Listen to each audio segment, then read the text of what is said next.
Halo, selamat malam. Kenapa ini? Oh, ikut lagi. Maksudnya apa ini? Eh,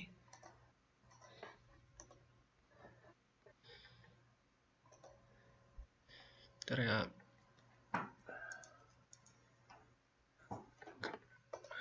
Oke, udah nampak PowerPoint-nya kan?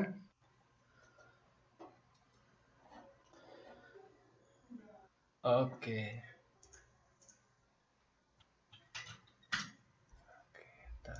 Oke, jadi ini udah jam berapa nih? Oke, udah bisa berarti kita mulai ya.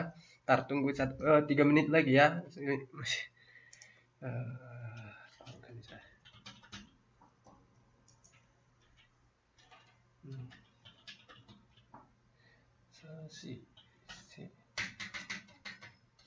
eh,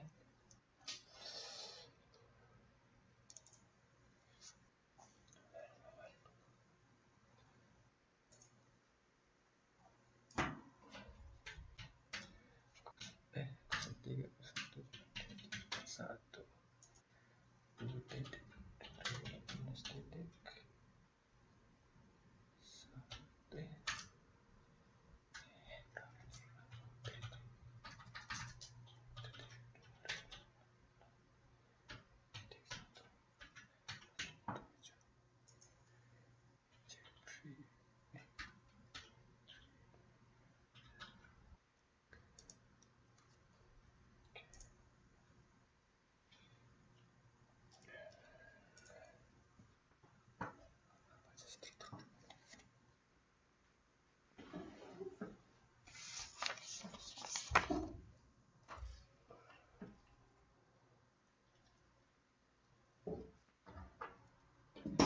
Oke, kita mulai ya. Selamat malam.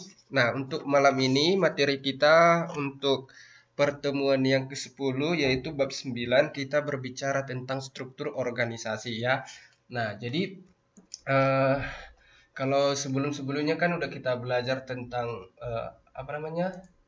Tentang teknologi informasi, organisasi, baru apa lagi? Tentang sentralisasi. Nah, untuk sekarang kita belajar tentang struktur organisasi karena yang modul sebelumnya ya itu semua berkaitan sehingga eh, itu kenapa untuk malam ini kita pertemuan yang terakhirnya yaitu struktur organisasi.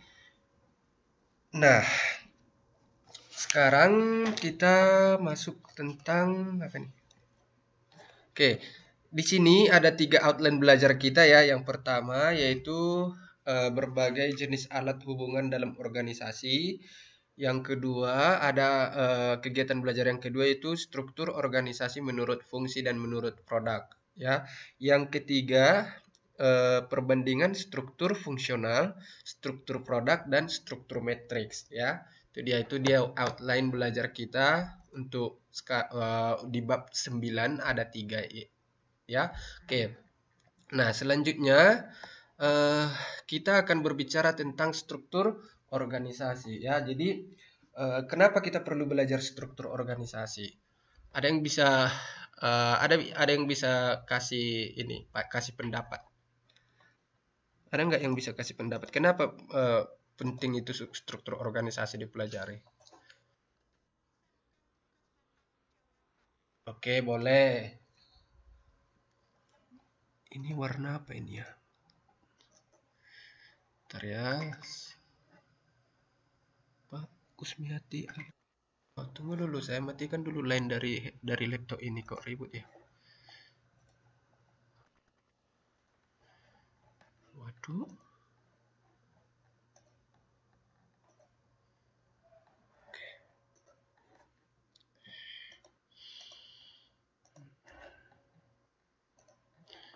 Apalagi ada lagi yang biasanya ada lagi yang mau ngasih pendapat selain untuk memisahkan tanggung jawab boleh.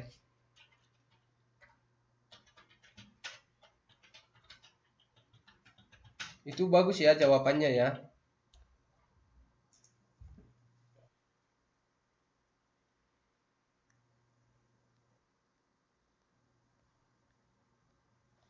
Oke, kalau nggak ada lagi biar ini ya. Jadi yang tadi Mbak sampaikan tadi ya sangat betul ya. Jadi struktur organisasi tadi gunanya banyak ya. Bisa jadi untuk misalnya memisahkan tugas dan fungsinya masing-masing. Jadi setiap orang itu kan biasanya dikasih tugas ataupun fungsinya masing-masing ataupun dikasih tanggung jawab ya.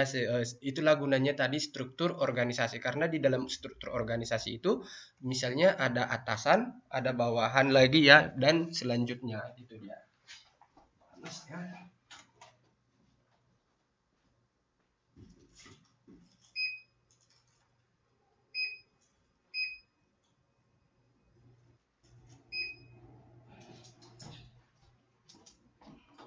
Nah, itulah kenapa kita penting belajar atau kita penting untuk mengetahui struktur organisasi. Nah, dari pelajaran kita akan mengetahui apa pengertian dari struktur organisasi. Nah, di sini struktur organisasi itu adalah dikatakan bahwa susunan dari berbagai komponen atau unit kerja dalam suatu organisasi yang saling memiliki ketergantungan satu dengan yang lain. Nah, jadi maka dari situ dikatakanlah organisasi tadi itu adalah saling bagaimana? Adalah berkomponen ya, komponen dari beberapa unit ya, yang dalam suatu organisasi yang saling memiliki ketergantungan. Jadi antara unit A dengan unit B dia mempunyai saling keterikatan atau saling ketergantungan. Yang biasanya organisasi itu pasti ada tujuannya. Jadi mereka itu mempunyai saling ketergantungan yaitu dalam mencapai tujuannya. Nah, selanjutnya dikatakan bahwa mana ini buat ini.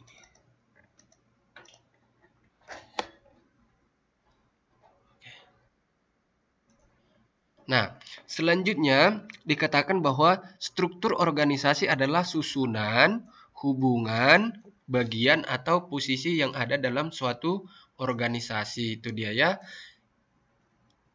Atau berusaha untuk menjalankan berbagai kegiatannya. Makanya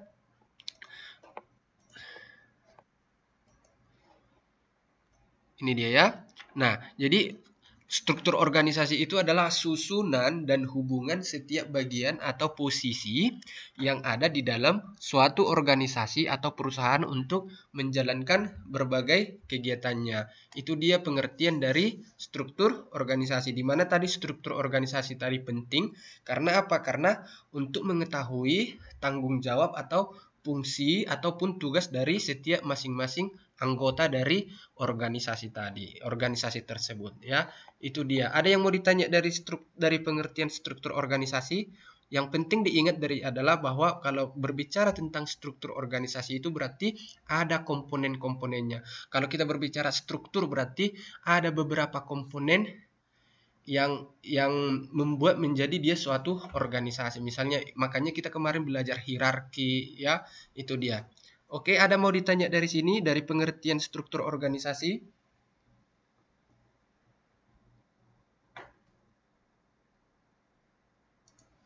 Oke, kalau tidak ada biar kita lanjut ya. Dan perlu diingat ya, jadi setiap struktur organisasi tadi atau setiap bagian-bagian tadi itu mereka akan dikasih wewenang ya atau tanggung jawab tadi itu dia ya. Oke.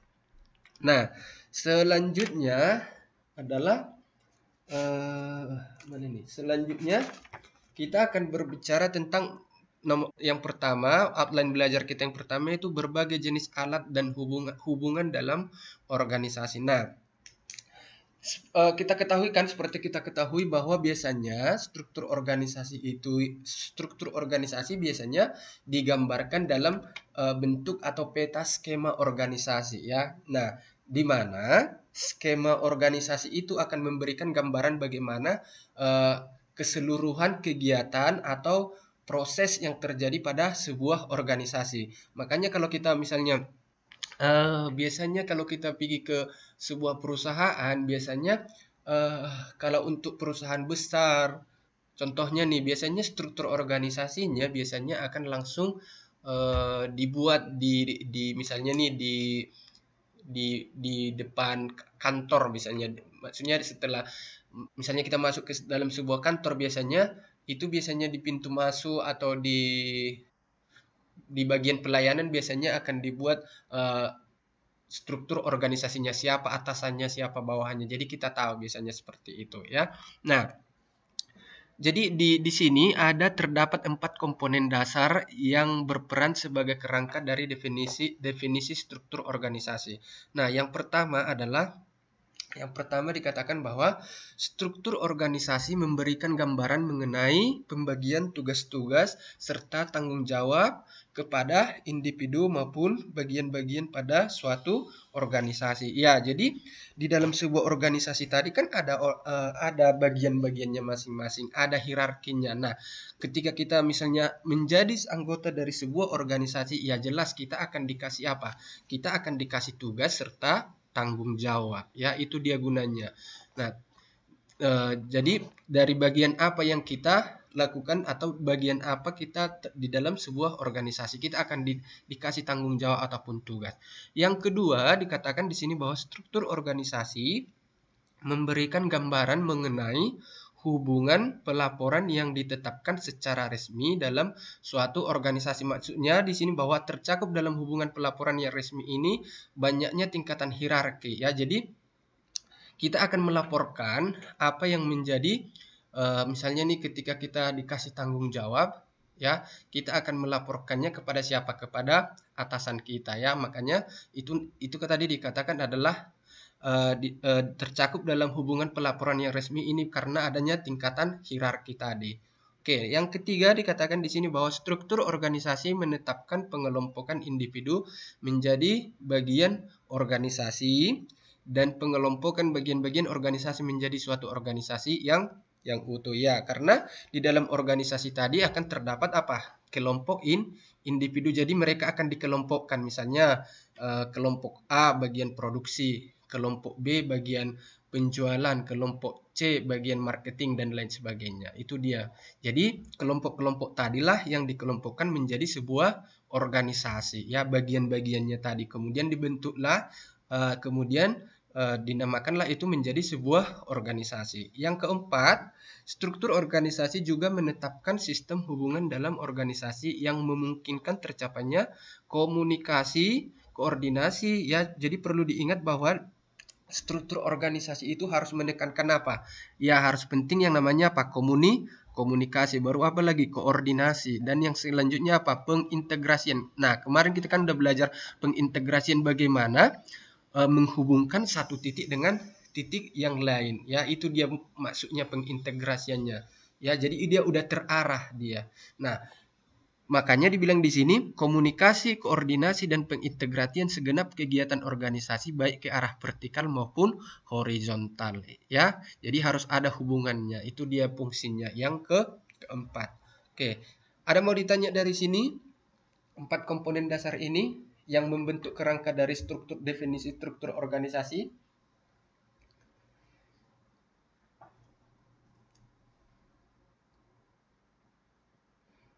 Oke, kalau tidak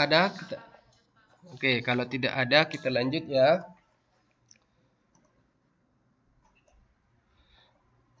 Mana nih? Oke. Nah, jadi kita lanjut. Yang ini adalah yang bagian A adalah penugasan, hubungan pelaporan dan pengelompokan dalam sebuah organisasi. Nah, biasanya skema organisasi itu akan dibuat seperti ini ya kan. Biasanya kan skema organisasinya biasanya akan dirangkai mulai dari pimpinan atas, kemudian kepala bagiannya, kemudian kepala seksinya dan lain sebagainya sampai kepada tingkatan hierarki yang paling bawah. Nah, ini adalah salah satu contoh gambar skema organisasi dalam sebuah perusahaan ya kan. Ini bisa dilihat kan salah satu contoh skema organisasi dalam sebuah perusahaan. Misalnya nih pimpinan pemasaran, ada bagian kepala bagian umum, kepala bagian pemasaran, kepala bagian produksi dan lain-lain sebagainya. Nah, ini hanya contoh ya, hanya contoh skema organisasi dalam suatu perusahaan. Nah, kita lanjut ya. Oke.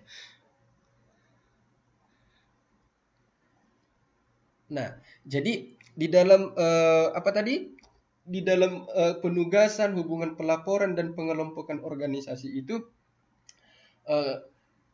Yang pertama, apa fungsinya? Nah, yang pertama di sini kita berbicara tentang hubungan pelaporan. Nah, hubungan pelaporan itu maksudnya bagaimana? Nah, hubungan pelaporan itu dinyatakan sebagai apa? Tadi di awal kita udah katakan ya, udah jelaskan bahwa pelaporan itu biasanya dibuat atau dilakukan mulai dari bawah ke atas. Makanya di dalam organisasi itu ada namanya apa? Garis vertikal ya dalam skema organisasi ya. Jadi di dalam organisasi tadi itu ada namanya vertikal itu kayak hierarki ya, hierarki di mana garis vertikal itu biasanya menunjukkan kepada siapa suatu jabatan atau atau kepada siapa kita harus melapor ya. Misalnya ketika kita bawahan ya, kita bawahan misalnya kita dikasih tugas atau tanggung jawab. Nah, setelah kita misalnya menyelesaikan tugas kita tersebut, kepada siapa kita akan melaporkannya? Siapa orang yang bertanggung jawab atau siapa orang yang dikasih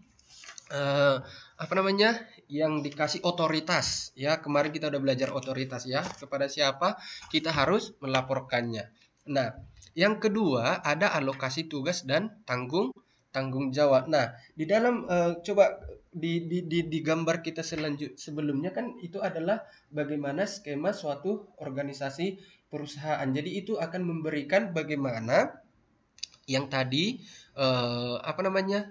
Gambar tadi akan memberikan bagaimana seorang atau seseorang itu dikasih tanggung jawab. Jadi di dalam skema organisasi itu kita akan tahu siapa yang bertanggung jawab terhadap suatu tugas ataupun suatu wewenang atau suatu jabatan ya. Dia akan jelas ketika misalnya kita melihat suatu struktur organisasi, berarti kita tahu nah siapa misalnya ini kepala bagian A, kepala keuangan, misalnya kepala bagian B, kepala produksi. Nah, kita tahu dari mana? Dari skema organisasi tadi. Ya. Nah, yang ketiga ada namanya pengelompokan menurut fungsi ya. Nah, maksudnya itu menurut fungsi bagaimana? Nah, jadi kan di dalam setiap organisasi tadi ya, itu sudah dikasih apa? Fungsi pun atau tugas ataupun tanggung jawab. Makanya contoh di sini. Nah, contoh di sini misalnya fungsi seksi logistik siapa? Nih, fungsi kepala seksi atau fungsi kepala produksi siapa? Nah, mereka itu udah dikasih tugas masing-masing sesuai dengan fungsi pun ataupun tanggung jawabnya masing-masing. Itu dia maksudnya pengelompokan menurut fungsi. Misalnya fungsi produksi udah ada, fungsi pemasaran sudah ada, fungsi pembelian sudah ada ataupun fungsi purchasing dan lain sebagainya. Itu dia ya. Jadi itulah hubungan penugasan, hubungan pelaporan dan pengelompokan dalam sebuah organisasi. Oke, ada mau ditanya dari sini? Makanya kan di dalam organisasi tadi misalnya ketika kita hubungan pelaporan ketika misalnya kita menyelesaikan tugas kepada siapa kita melapor. Nah, itu yang maksudnya adalah hubungan pelaporan. Yang kedua tadi adalah alokasi tanggung jawab tadi. Nah, kita kan jadi di dalam sebuah organisasi tadi mereka akan dikasih tanggung jawab masing-masing, yaitu sesuai misalnya otoritas atau jabatan apa yang mereka dapatkan di dalam sebuah organisasi. Itu dia. Jadi kalau pengelompokan menurut fungsi tadi yaitu pengelompokan menurut fungsi dan tugas ataupun kegiatannya. Oke. Siapa nih yang belum hadir ini? Ntar saya absen dulu ya.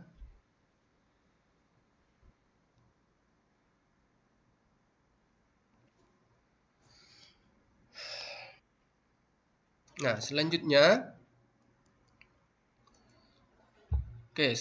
kita masuk ke bagian B-nya yaitu hubungan vertikal dan horizontal dalam struktur organisasi. Ya, jadi di dalam organisasi tadi kan udah kita ketahui bahwa ada hubungan vertikal dan ada hubungan horizontal. Ya, maksudnya vertikal yang seperti apa? Nah, maksudnya adalah bagaimana seorang bawahan ataupun atasan akan berhubungan di dalam sebuah organisasi. Nah, kalau horizontal biasanya yang bagaimana? Yang biasanya yang sepadan ataupun sama. Namanya horizontal berarti datar. Jadi ketika kita misalnya anggota dalam sebuah organisasi, kita akan misalnya kita dalam organisasi A misalnya ada 10 orang organisasi yang dalam bentuk horizontal. Nah, di mana 10 orang ini bagaimana mereka akan berhubungan. Itu maksudnya adalah hubungan horizontal di mana masih dalam satu kelompok yang sama atau sepadan atau sejajar, itu maksudnya. Nah, di sini dikatakan bahwa skema organisasi memberikan gambaran mengenai tugas-tugas, tanggung jawab, serta hubungan pelaporan resmi dalam suatu organisasi. Ya, itu dia ya. Jadi itu maksudnya skema organisasi tadi ya, akan memberikan gambaran mengenai tugas-tugas dan tanggung jawab ya, dan serta bagaimana hubungan pelaporan resmi dalam suatu organisasi, baik itu pelaporan secara vertikal ataupun pelaporan secara horizontal. Nah, di sini bahwa hubungan didefinisikan sebagai tingkatan koordinasi. Makanya tadi saya bilang bahwa hubungan pelaporan tadi baik secara vertikal ataupun secara horizontal dalam suatu organisasi. Makanya dikatakan bahwa hubungan didefinisikan sebagai tingkatan koordinasi yang terjadi antara elemen-elemen dalam organisasi ya, baik itu vertikal ataupun horizontal. Oke, ada mau ditanya dari situ, dari hubungan vertikal dan horizontal dalam struktur organisasi?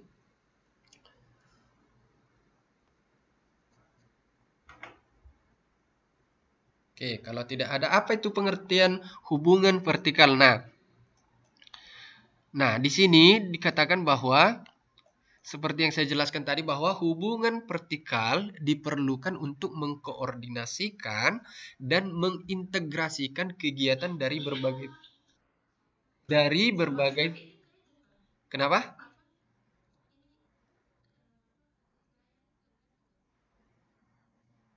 Nggak nampak ya layarnya? Oh iya, coba. Oh, udah. Oke, kalau udah. Oh, yang tadi nggak ganti ya? Sampai slide berapa tadi? Oke. Waduh, padahal di slide saya ganti terus loh. Mungkin jaringannya itu. Oke, nah kita lanjut aja ya. Jadi, oh berarti kita mulai dari ini aja, dari B-nya tadi. Nah, di bagian ini adalah hubungan vertikal dan horizontal ya. Udah saya jelaskan tadi ya dalam struktur organisasi tadi. Karena di dalam struktur organisasi kita akan berhubungan sama yang namanya hubungan vertikal dan horizontal. Vertikal itu maksudnya yang seperti apa? Ya udah saya jelaskan tadi di atas, yaitu bisa dari bawah ke atas ataupun dari atas ke bawah. Nah, tapi kalau yang horizontal itu biasanya yang sejajar ataupun sepadan. Nah, oke. Itu dia ya, itu sedikit mengenai hubungan vertikal dan horizontal. Nah, ganti slide-nya kan? Udah ganti slide-nya? Masih atau masih tetap? Oke, kayaknya udah ganti. Oke. Nah, oke, kita lanjut ya. Nah, jadi apa itu maksudnya hubungan vertikal? Ya, jadi di sini dikatakan bahwa hubungan vertikal diperlukan untuk mengkoordinasikan dan mengintegrasikan kegiatan dari berbagai kegiatan hierarki dalam sebuah organisasi atau dalam suatu organisasi. Nah, jadi vertikal itu tadi udah dijelaskan di awal bahwa dia akan berhubungan atau pengkoordinasian atau pengintegrasian kegiatan ataupun fungsi yang dilakukan dari mana? Dari tingkatan berbagai hierarki, baik dari atas maupun dari atas, baik dari atas maupun dari bawah. Dari misalnya dari bawah ke atas atau dari atas ke bawah. Itu maksudnya yang vertikal. Oke. Yang horizontal yang seperti apa? Nah, kalau hubungan horizontal diperlukan untuk mengkoordinasikan kegiatan individu ataupun bagian organisasi yang berada pada tingkatan hierarki yang sama. Makanya misalnya tadi saya bilang bahwa di dalam sebuah organisasi tadi misalnya terdapat 5 hierarki yang sama. Contoh, misalnya suatu perusahaan mempunyai 5 tingkatan, misalnya bagian gudang, misalnya di dalam gudang itu misalnya dibagi lagi menjadi 5 tingkatan. Nah, mereka di situ akan dinamakan menjadi apa? Organisasi dengan hubungan horizontal. Tetapi siapa atasan mereka atau vertikalnya? Misalnya kepala gudang. Gitu dia. Ya, itu maksudnya yang horizontal. Jadi dia sejajar atau setingkat. Nah, dikatakan bahwa tanpa koordinasi horizontal, keputusan-keputusan serta berbagai kegiatan pada masing-masing organisasi menjadi tumpang tindih satu dengan yang lainnya. Itulah gunanya koordinasi horizontal tadi supaya katanya keputusan atau kegiatan tadi tidak tumpang tindih. Oke. Nah, dan selanjutnya di sini dikatakan bahwa hubungan dalam organisasi harus dapat memberikan kemungkinan untuk berkomunikasi maupun untuk melakukan koordinasi, yaitu gunanya organisasi tadi. Supaya apa? Kalau misalnya di dalam sebuah organisasi tidak ada hubungan ataupun koordinasi, kira-kira bagaimana sebuah organisasi itu akan berdiri? Atau bagaimana suatu organisasi itu akan tetap misalnya nih berdiri gitu kan, kalau misalnya tidak ada komunikasi ataupun koordinasi yang baik. Nah, itu dia gunanya tadi. Makanya di dalam sebuah organisasi itu akan diperlukan apa? Komunikasi ataupun koordinasi baik melalui vertikal ataupun melalui horizontal. Nah, kenapa? Karena hal ini sesungguhnya sangat penting peranannya dalam berfungsinya organisasi ya. Jadi itu adalah sangat diperlukan ya dalam proses atau berfungsinya suatu organisasi. Tidak mungkin sebuah organisasi akan berdiri atau akan berjalan dengan baik kalau misalnya organisasi tersebut misalnya tidak ada komunikasi yang baik ataupun koordinasi. Misalnya nih, koordinasi dari atasan selalu salah ditanggapi sama yang di bawahnya. Atau misalnya proses informasi penyampaian informasinya tidak tepat, kira-kira seperti itu. Biasanya organisasi tadi bagaimana? Akan sulit untuk berfungsi. Itu dia maksudnya, ya. Oke, ada mau ditanya dari sini?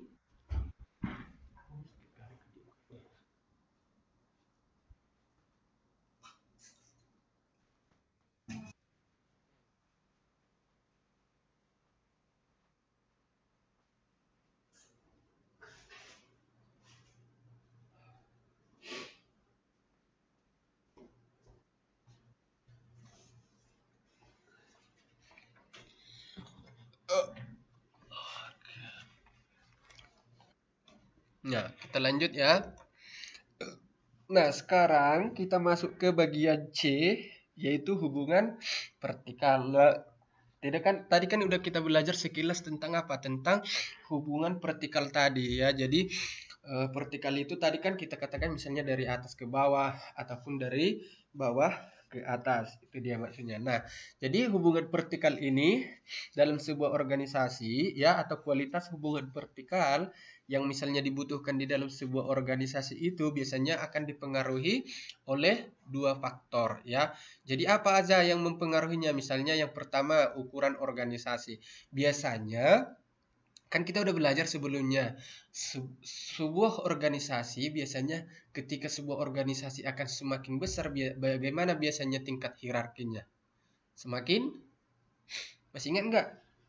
Bagaimana biasanya kalau misalnya perusahaan tadi atau organisasi tadi misalnya ukurannya semakin besar bagaimana ininya hierarkinya?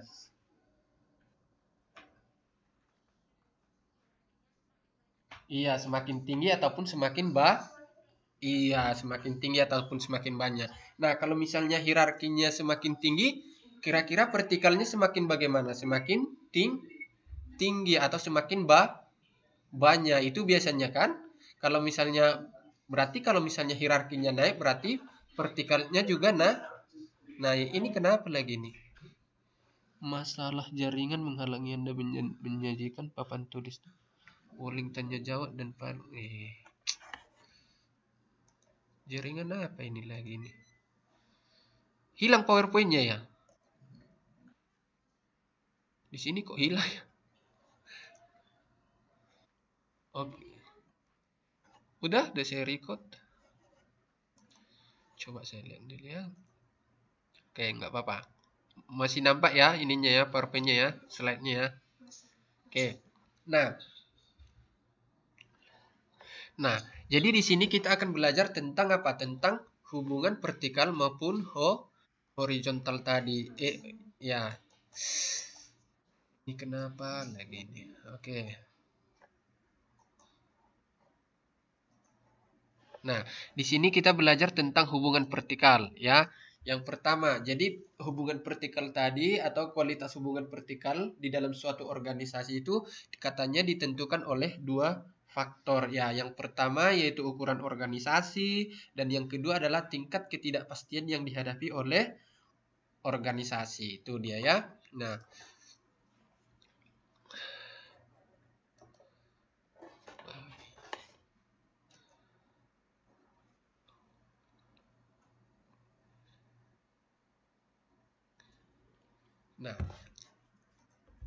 jadi di sini yang pertama, jika organisasi berukuran besar dan kompleks, maka lebih banyak tingkatan hierarki dan juga lebih banyak bagian yang perlu dihubungkan satu dengan yang lain. Ya, jelas karena semakin misalnya suatu organisasi itu akan bertambah besar atau biasanya organisasi yang semakin besar akan membutuhkan apa? Akan membutuhkan tingkatan hierarki yang semakin banyak ya, dan perlu juga bagian, dan mereka akan memerlukan bagian-bagian yang perlu dihubungkan satu dengan yang lain. Itu dia ya, hubungan vertikal. Halo?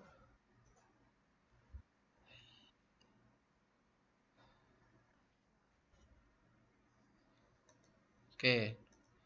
Mana nih? Oke, nah selanjutnya dikatakan bahwa ketidakpastian menunjukkan kecepatan maupun kepastian perubahan pada lingkungan dan cara organisasi menjalankan kegiatannya. Nah, kemarin kita udah belajar ketidakpastian ya, karena kan di dalam sebuah organisasi ketika didirikan kita juga harus perlu mengetahui atau perlu melakukan misalnya bisa dikatakan riset atau ya bisa dikatakan riset lah sebelum kita mendirikan sebuah organisasi, karena di mana pasti kita akan menghadapi yang namanya ketidakpastian. Maksudnya ketidakpastian itu karena setiap organisasi itu mungkin akan menghadapi hambatan nantinya ke depannya ya. Jadi tidak selamanya misalnya ketika kita membuat suatu organisasi ataupun perusahaan akan mengalami yang namanya apa? Misalnya akan mengalami namanya suatu saat pasti akan mengalami yang namanya hambatan ataupun resiko ataupun ketidakpastian. Itu dia. Nah, apabila tingkat ketidakpastian cukup tinggi, perubahan pada puncak maupun bagian lainnya dalam organisasi akan lebih sering terjadi. Itu karena kenapa? Nah, ketika misalnya suatu organisasi misalnya mendapat lebih sering akan mendapat masalah, biasanya mereka akan merombak ya susunan dalam suatu organisasi. Jadi organisasi tadi akan melakukan berbagai cara dalam menghadapi ketidakpastian tadi. Makanya dikatakan di sini makanya dikatakan ketika misalnya tingkat ketidakpastian itu tinggi, yaitu tadi ketika terjadi masalah, risiko ya. Jadi perubahan pada puncak maupun bagian lainnya akan sering terjadi. Mungkin pimpinannya akan diganti karena mungkin dinilai tidak kompeten atau kurang ahli dalam posisinya ketika suatu masalah atau ketidakpastian tadi terjadi. Itu maksudnya. Oke, ada mau ditanya dari sini?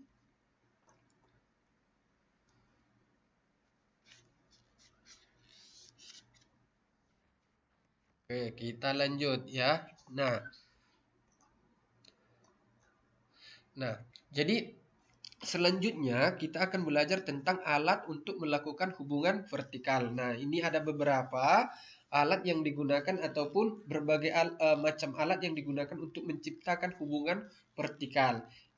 Karena jika ukuran organisasi dan tingkat ketidakpastian semakin besar, maka perlu diadakan hubungan ataupun hubungan yang lebih bagus ataupun yang lebih bermutu. Nah, yang pertama apa saja? Yang pertama ada namanya hierarki. Yang kedua apa? Yang kedua ada peraturan dan prosedur.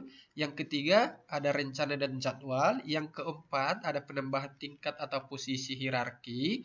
Yang kelima adalah sistem informasi vertikal. Nah, ini yang lima ini adalah apa? Alat untuk melakukan hubungan vertikal ya. Diingat ya, ada 5 alatnya. Yang pertama adalah hierarki, yang kedua adalah peraturan dan prosedur, yang ketiga rencana dan jadwal, dan yang keempat adalah penambahan tingkat posisi atau pada hierarki, dan yang kelima adalah sistem informasi vertikal. Oke. Sekarang kita masuk ke bagian yang pertama, yaitu apa? Hierarki. Nah, kenapa yang tingkatan yang pertama adalah hierarki? Karena apa biasanya? Karena dikatakan bahwa hierarki itu adalah hubungan ini dilakukan melalui saluran hubungan perintah maupun pelaporan yang telah dirancang secara resmi antara tingkatan hierarki, mulai dari puncak organisasi maupun sampai paling bagian dalam sebuah organisasi. Ya, itu dia maksudnya adalah hierarki. Ya, jadi hierarki itu adalah apa? Alat yang paling pertama untuk mengadakan hubungan vertikal, ya. Alat yang paling utama yang digunakan untuk apa? Mengadakan hubungan vertikal dan juga paling rendah kapasitasnya. Ya, itu dia. Nah, dikatakan lagi bahwa jika permasalahan tidak dapat diselesaikan pada tingkat hierarki tertentu atau hierarki terendah, maka diserahkan pada tingkat hierarki yang lebih tinggi. Biasanya seperti itu enggak di dalam sebuah organisasi. Ketika misalnya terjadi masalah di dalam misalnya organisasi yang lebih rendah, nah mereka tidak sanggup menyelesaikan masalah tersebut, maka masalah tersebut akan diselesaikan pada hierarki yang bagaimana? Yang lebih tinggi. Maksudnya yang lebih tinggi bagaimana? Atasan kita yang akan menentukan bagaimana cara penyelesaian masalahnya. Mereka akan memikirkannya, itu dia maksudnya. Nah, jika permasalahan telah selesai pada tingkat hierarki yang lebih tinggi, maka jawabannya disalurkan ke tingkat lebih rendah. Nah, jadi itu perlu diingat ketika misalnya permasalahan tadi tidak bisa diselesaikan di tingkat paling rendah, ya otomatis bagaimana? Otomatis diselesaikan di tingkat hierarki yang lebih tinggi. Nah, tapi ketika misalnya jawabannya atau permasalahannya sudah terpecahkan, biasanya informasi ataupun ataupun jawabannya akan disalurkan kepada tingkat yang lebih rendah. Itu dia maksudnya, ya. Oke, itu dia yang pertama adalah hierarki. Nah, yang kedua adalah peraturan ataupun prosedur, ya. Coba lihat, peraturan dan prosedur adalah bagaimana membuat tugas-tugas menjadi bersifat. Iya, baku. Ya, itu dia. Bentar. Apa lagi masalahnya ini? 03 06 07 63341 titik 2018 07 6 TCN. Oke.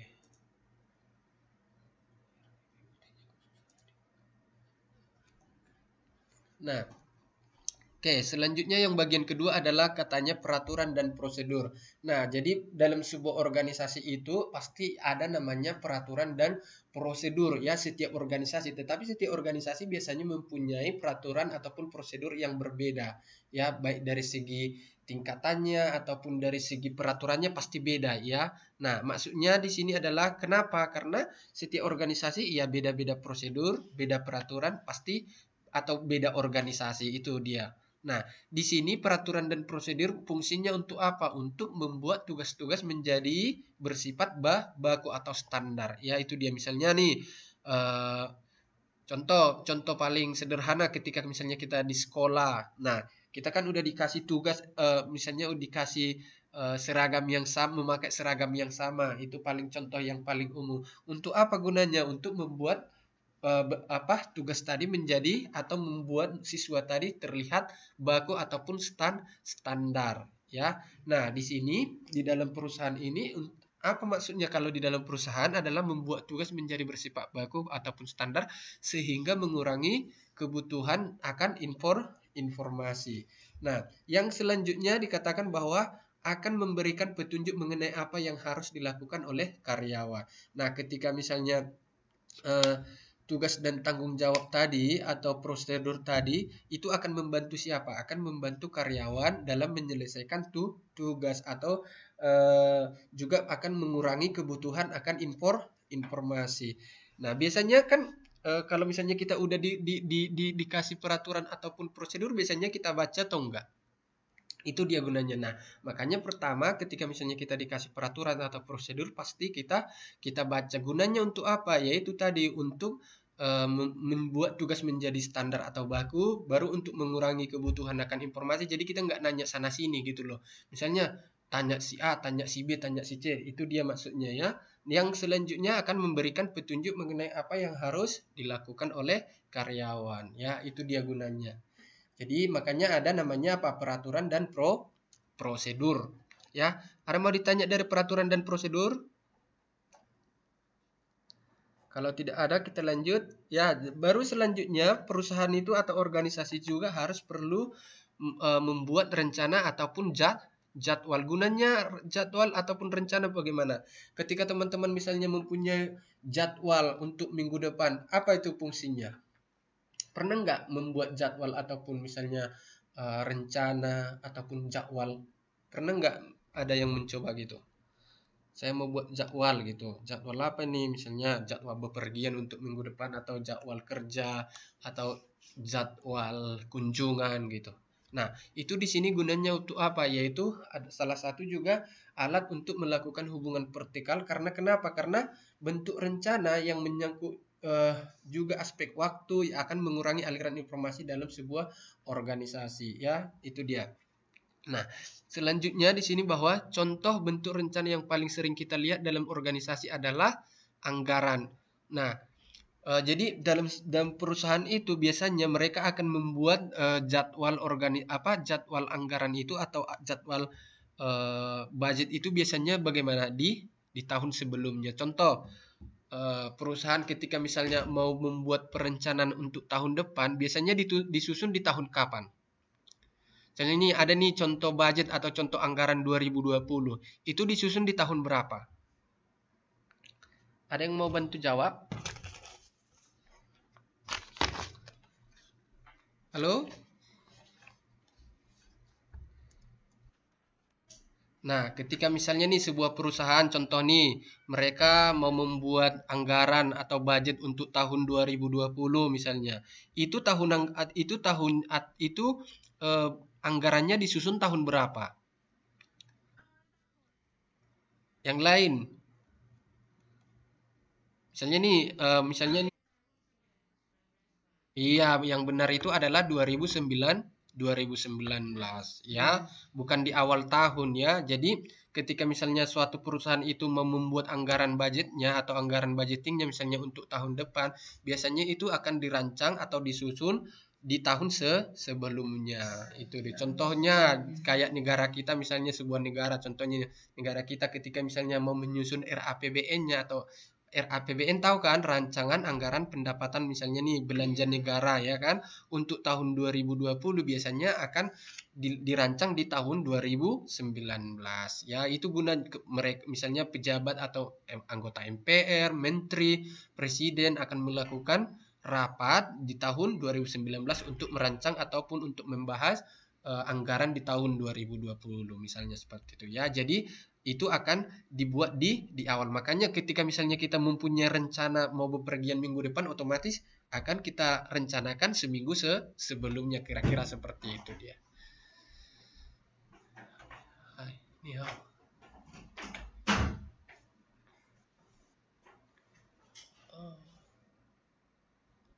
Ni hao. I'm sorry, bro. I'm sorry, I a little noisy because I'm teaching online. It's okay. I'm a little noisy because I'm still teaching online. It's okay. I'm sorry, bro. Oke. Oke, ada mau ditanya dari sini tentang rencana dan jadwal?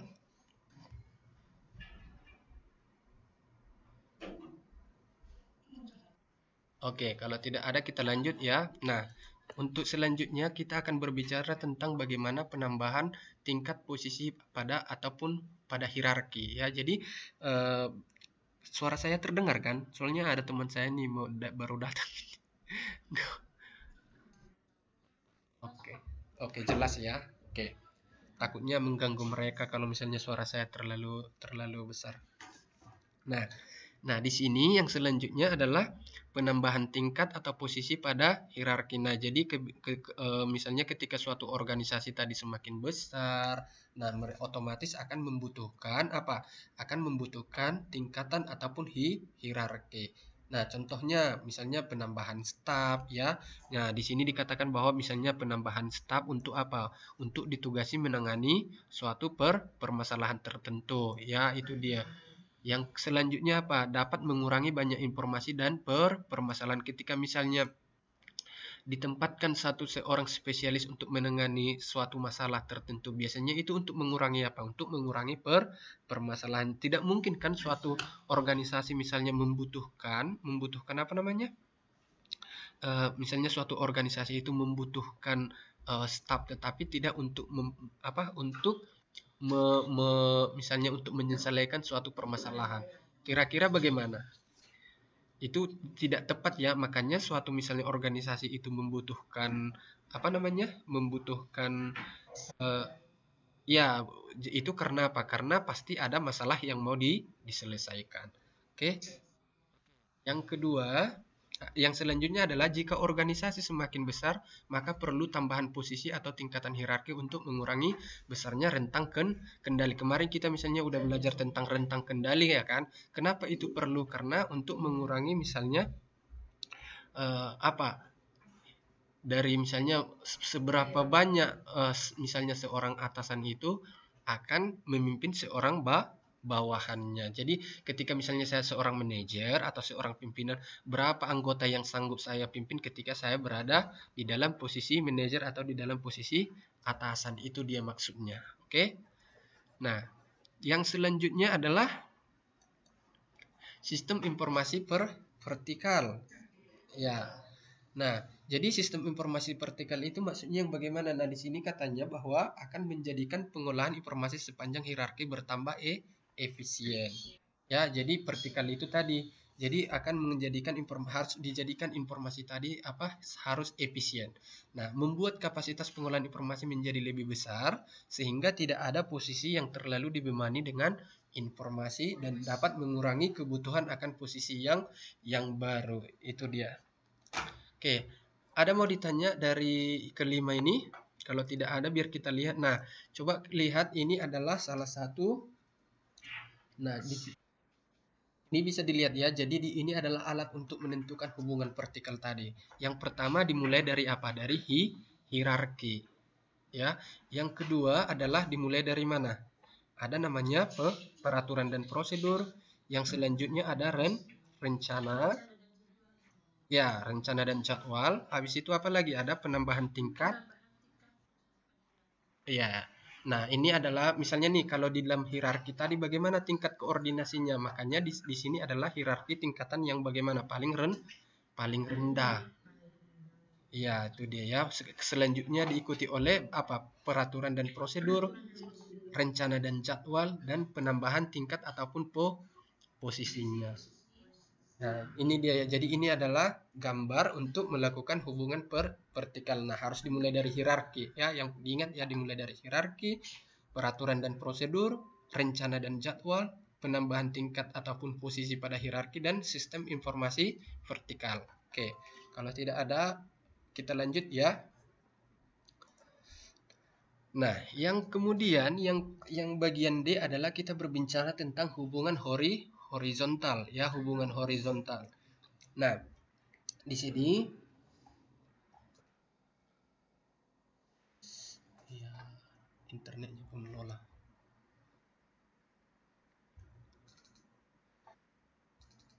Nah, jadi selain hubungan vertikal tadi ya, di dalam sebuah organisasi juga perlu yang namanya hubungan horizontal ya. Karena kenapa? Karena tidak mungkin hanya terdapat hubungan vertikal ya, hubungan horizontal juga perlu.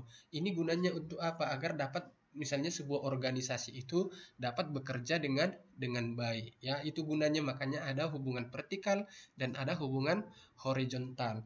Nah, jadi hubungan horizontal ini terutama diperlukan bagaimana pada organisasi lingkungan yang kompleks dan penuh ketidakpastian ya. Jadi ini katanya diperlukan pada lingkungan yang kompleks. Tahu kan yang kompleks kan maksudnya kan?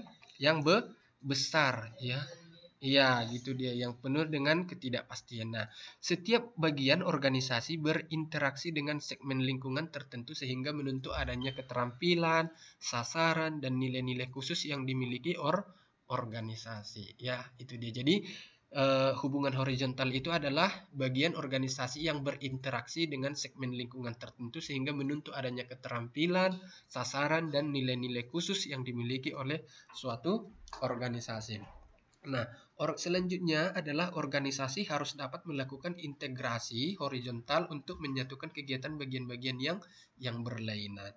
Jadi, kenapa perlu? Karena ketika misalnya sebuah organisasi itu tidak dapat diintegrasikan atau tidak dapat dihubungkan, bagaimana suatu organisasi itu dikatakan organisasi ketika antar bagian A, B, dan C misalnya tidak bisa diintegrasikan. Kira-kira itu suatu organisasi atau bukan? Karena organisasi tadi menurut pengertian bahwa organisasi itu adalah elemen-elemen atau bagian dari unit ya kan yang dikelompokkan menjadi satu. Itu kan pengertian dari struktur organisasi ya kan, misalnya dari siapa aja elemen-elemennya, misalnya atasan, manajer, supervisor, bawahan dan lain sebagainya. Dia. Hah? Oke, ada mau ditanya tentang hubungan horizontal? Biar kita lanjut.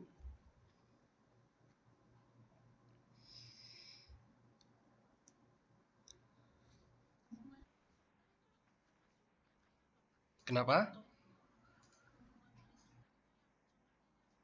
Nah, itu tadi. Jadi hubungan yang horizontal itu yang setingkat atau selevel. Ya, jadi misalnya di bagian produksi, contoh ini paling contoh sederhana kan, di bagian produksi itu misalnya adalah eh, organisasi A, B, C, terdapat 5 organisasi di dalam hanya di bagian produksi tadi. Nah, A, B, C, D ini adalah tingkatannya sama. Makanya dikatakan dia horizontal. Misalnya nih, oke, contoh paling sederhana biar saya jelaskan. Misalnya nih di bagian produksi pembuatan baju oh celana misalnya. Nah, di dalam pembuatan celana ini tidak mungkin satu orang menyelesaikan itu sampai siap kan? Benar nggak? Kalau misalnya di tekstil, kira-kira ada nggak yang satu orang menyelesaikan itu, misalnya mulai dari membuat kantongnya, membuat resletingnya, membuat menggabungkan dan lain sebagainya. Nah, itulah dikatakan yang namanya apa? Hubungan horizontal. Jadi mereka itu sama, ya, tapi masih dalam satu kelompok. Itu maksudnya yang. Tapi yang kalau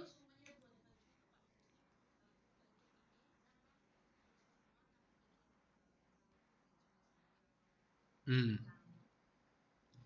Nah, itu tadi. Jadi kan misalnya untuk membuat kantong celana tadi, misalnya itu kan sama kan, masih satu satu tempat orang itu atau satu tingkatan ya kan, yang menggabungkan. Misalnya setelah selesai buat kantongnya kan dikasih ke temannya yang lain yang khusus membuat ini, bagian ini. Tetapi mereka masih satu satu hubungan. Itu yang dinamakan tadi horizontal. Tapi kalau yang vertikal yang bagaimana? Yang vertikal tadi adalah misalnya nih, setelah misalnya tadi di bagian produksi tadi, dia akan berhubungan sama siapa? Misalnya kepala produksinya, itu dia yang maksudnya yang vertikal. Kemudian kepala produksi berhubungan sama siapa? Misalnya manajer produksinya, kira-kira seperti itu. Oke, oke, jelas ya. Oke, kita lanjut ya. Nah, jadi di dalam hubungan horizontal itu ya, di dalam hubungan horizontal ada 3 faktor ya yang menentukan bagaimana kualitas hubungan horizontal yang dibutuhkan oleh suatu organisasi ya. Yang pertama adalah tingkat ketidakpastian, yang kedua derajat saling ketergantungan, dan yang ketiga adalah jenis sasaran. Nah, diingat ya, jadi ini adalah 3 faktor yang menentukan kualitas hubungan horizontal ya. Yang pertama tadi adalah tingkat ketidakpastian. Yang kedua adalah derajat saling ketergantungan, dan yang ketiga adalah jenis sasaran. Ya, diingat ya, yang 3 ini adalah faktor yang menentukan kualitas horizontal ya. Oke, kalau ada mau ditanya dari sini? Dari, oke, kita lanjut ya. Nah,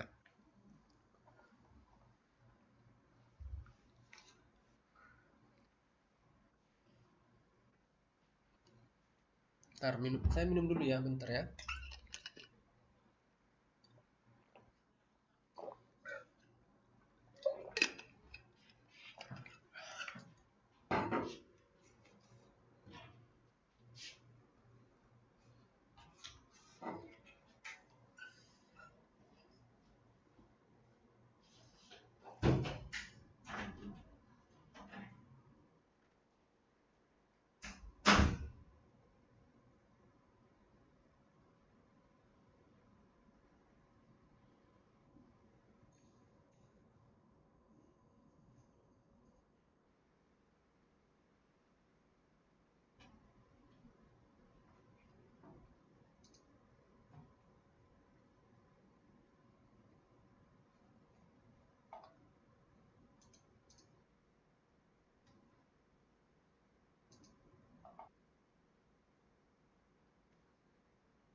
Nah, coba kita lihat ya. Ini ada di sini di gambar 93 dibuat ada perbedaan corak hubungan horizontal pada industri elektronik dan industri karton. Nah, jadi ini adalah contoh perbandingan antara bagaimana misalnya hubungan horizontal itu yang terdapat pada industri elektronik dan yang kedua pada industri karton. Nah, coba kita lihat yang pertama misalnya nih di industri elektronik ya, atau di sini ada namanya kalkulator ya. Yang pertama adalah pimpinan. Nah, pimpinan misalnya ada bagian produk, di bawahnya ada bagian produksi, ada bagian lead bank. Apa ini lead bank? Tahu nggak Kak? Apa itu? Ada nggak yang tahu apa itu lead bank? Apa itu lead bank? Coba saya cek dulu. Lead bank.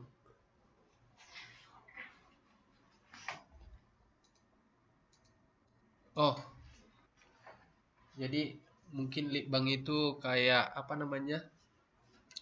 eh Apa ini? Coba saya lihat dulu ya. Pengertian kata lead bank. Pengertian lead bank.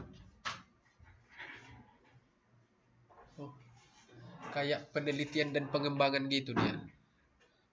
Ya, itu mungkin ya bagian pengembangan dan bagian pengembangan dan penelitian itu dia.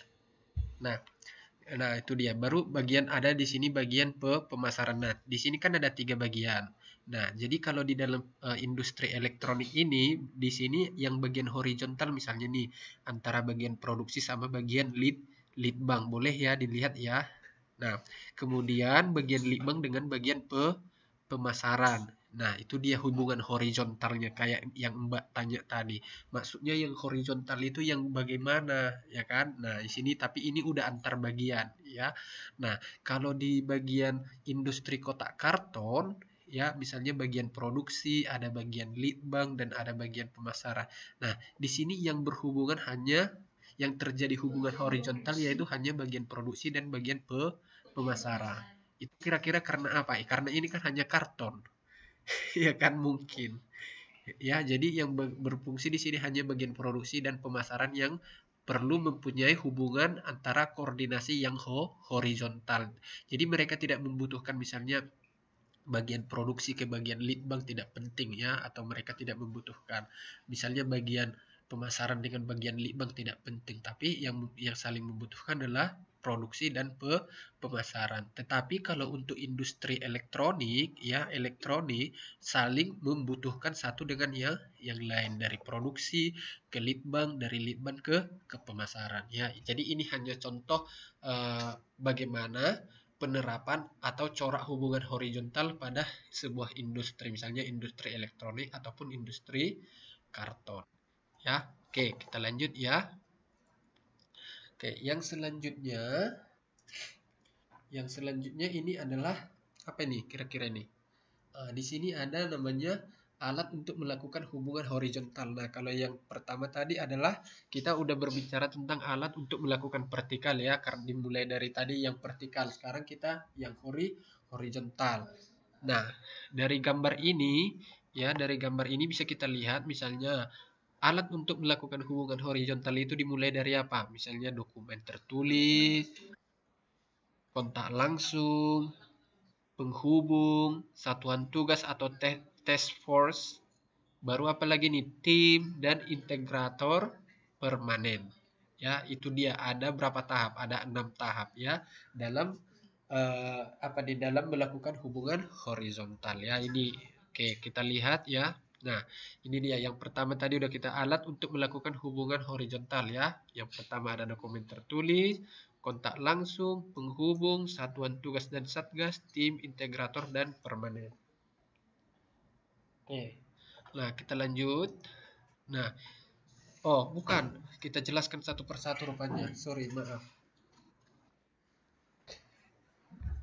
Oke, yang pertama dimulai dari dokumen tertulis ya. Jadi kenapa dokumen tertulis itu penting dalam sebuah organisasi?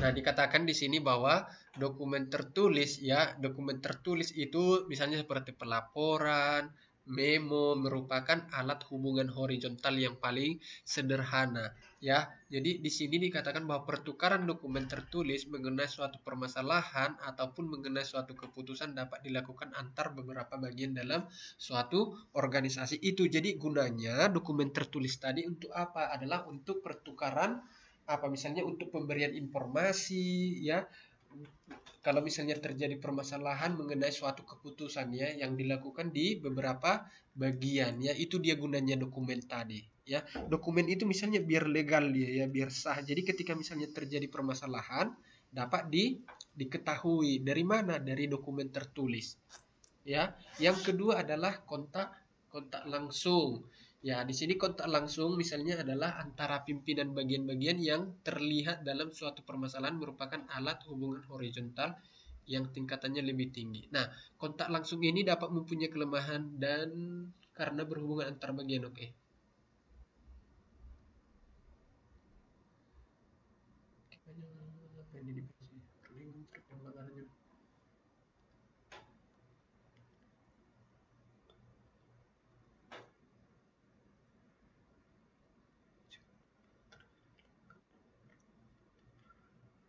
Oke, mampus. Nah, jadi yang kedua adalah kontak langsung, ya. Yang ketiga adalah apa nih? Penghubung, ya, penghubung. Jadi dikatakan di buku kita bahwa penghubung adalah seorang yang berada pada suatu bagian organisasi dengan tugas yang khusus, yaitu melaksanakan komunikasi atau koordinasi dengan bagian lain mengenai kegiatan-kegiatan yang menyangkut kedua bagian. Nah, peran penghubung ini biasanya hanya digunakan untuk mengkomunikasikan dan mengkoordinasikan kegiatan antara dua bagian organisasi saja. Nah, jadi di sini penghubung itu tadi adalah apa? Untuk menghubungkan misalnya dua organisasi, ya, ya. Jadi perannya apa? Ya, digunakan untuk ketika misalnya ada komunikasi atau koordinasi. Nah, itulah bagian si penghubung tadi. Gunanya apa? Untuk mengkoordinasikan ataupun mengkomunikasikan antara dua bagian dalam sebuah organisasi. Nah, yang selanjutnya adalah satuan tugas atau satgas. Ya, satgas digunakan apa? Diperlukan alat hubungan horizontal yang kompleks untuk menghubungkan lebih dari dua bagian sekaligus.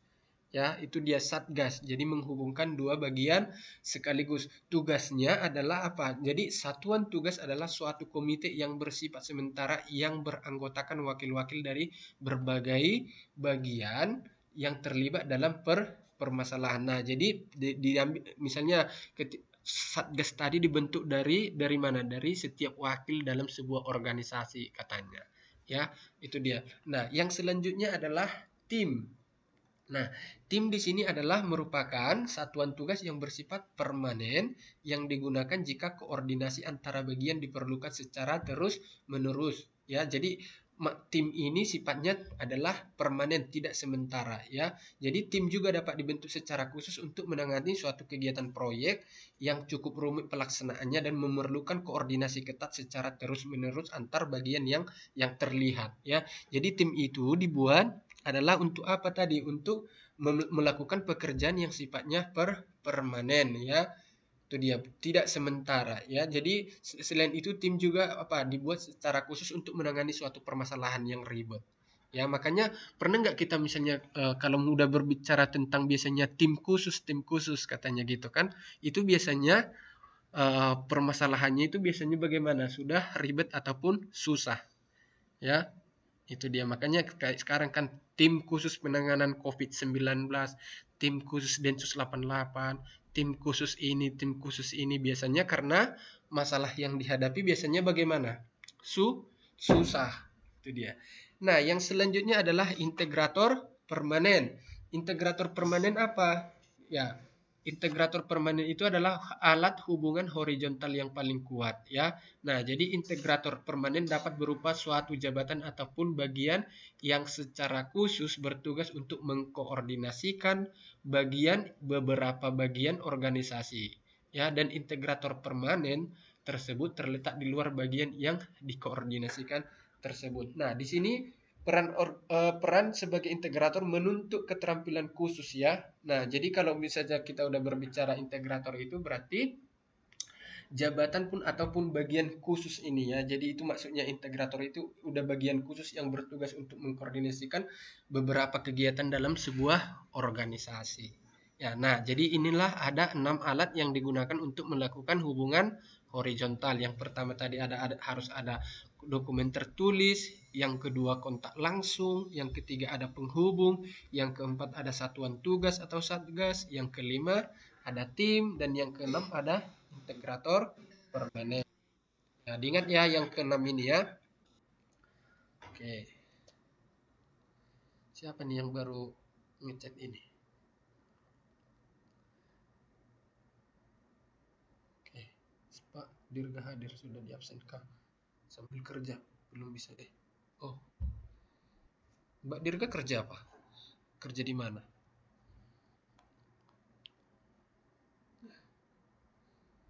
Masih belum pulang kerja ya? Oh, oke. Oh, gitu. Kukira tadi di sini nggak bisa bersuara katanya. Oke. Udah hadir kok semua, tinggal oke. Nah, selanjutnya cara yang paling umum untuk merancang bentuk organisasi. Nah, jadi ketika misalnya kita mau mendirikan sebuah organisasi, ya, nah otomatis kita akan memikirkan atau kita akan pertama-tama yang kita lakukan adalah bagaimana merancang bentuk sebuah organisasi. Itu enggak kira-kira yang pertama yang kita lakukan. Ketika misalnya mau kita membuat suatu organisasi atau membentuk suatu organisasi, pasti yang pertama adalah merancang ya. Nah, di sini dikatakan bahwa yang pertama adalah melakukan pembagian tugas. Ya, jelas ya. Jadi, ketika misalnya kita mau membuat suatu organisasi, yang pertama adalah kita akan membagi atau kita akan mengelompokkan atau kita akan membagi siapa yang melakukan pekerjaan A, B, C, D, dan selanjutnya. Itu maksudnya adalah pembagian tugasnya. Jadi kita tahu nanti ketika misalnya organisasi ini sudah dibentuk, mereka sudah mempunyai apa? Tugas ataupun tanggung jawab masing-masing. Itu dia. Jadi kita harus membagi tugasnya dulu yang pertama. Nah, ketika misalnya suatu organisasi dibentuk, pasti itu ya yang pertama dia. Nanti siapa ketuanya? Itu. Siapa sekretarisnya? Siapa ininya bagian ini, siapa bagian itu dia maksudnya. Maka harus yang pertama dirancang adalah pembagian tugas. Yang kedua menetapkan hierarki atau wewenang ya. Jadi hierarki nanti ya kalau misalnya kita berbicara hierarki ya otomatis sama ya, berbicara tentang tugas atau wewenang ya, tanggung jawab. Siapa nanti yang berhak mengasih izin, siapa yang berhak mengisi posisi ini atau wewenang siapa, ya bagian ini wewenang siapa atau hierarki siapa. Nah, yang ketiga adalah menetapkan hubungan vertikal maupun horizontal untuk mencapai koordinasi. Ya, jadi itu harus penting ya, karena selain misalnya organisasi tadi kita dirikan, kita juga karena kan organisasi itu pasti ada hubungan antara bawahan dengan atasan, atasan dengan bawahan, ataupun antara horizontal. Yang keempat adalah terdapat dua bentuk. Oke, dan selanjutnya di sini dikatakan bahwa terdapat dua bentuk dasar struktur organisasi, yaitu struktur fungsional dan struktur produk. Ya.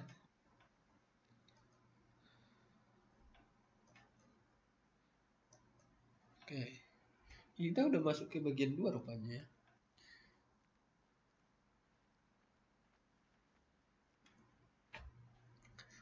Oke, nah yang ke selanjutnya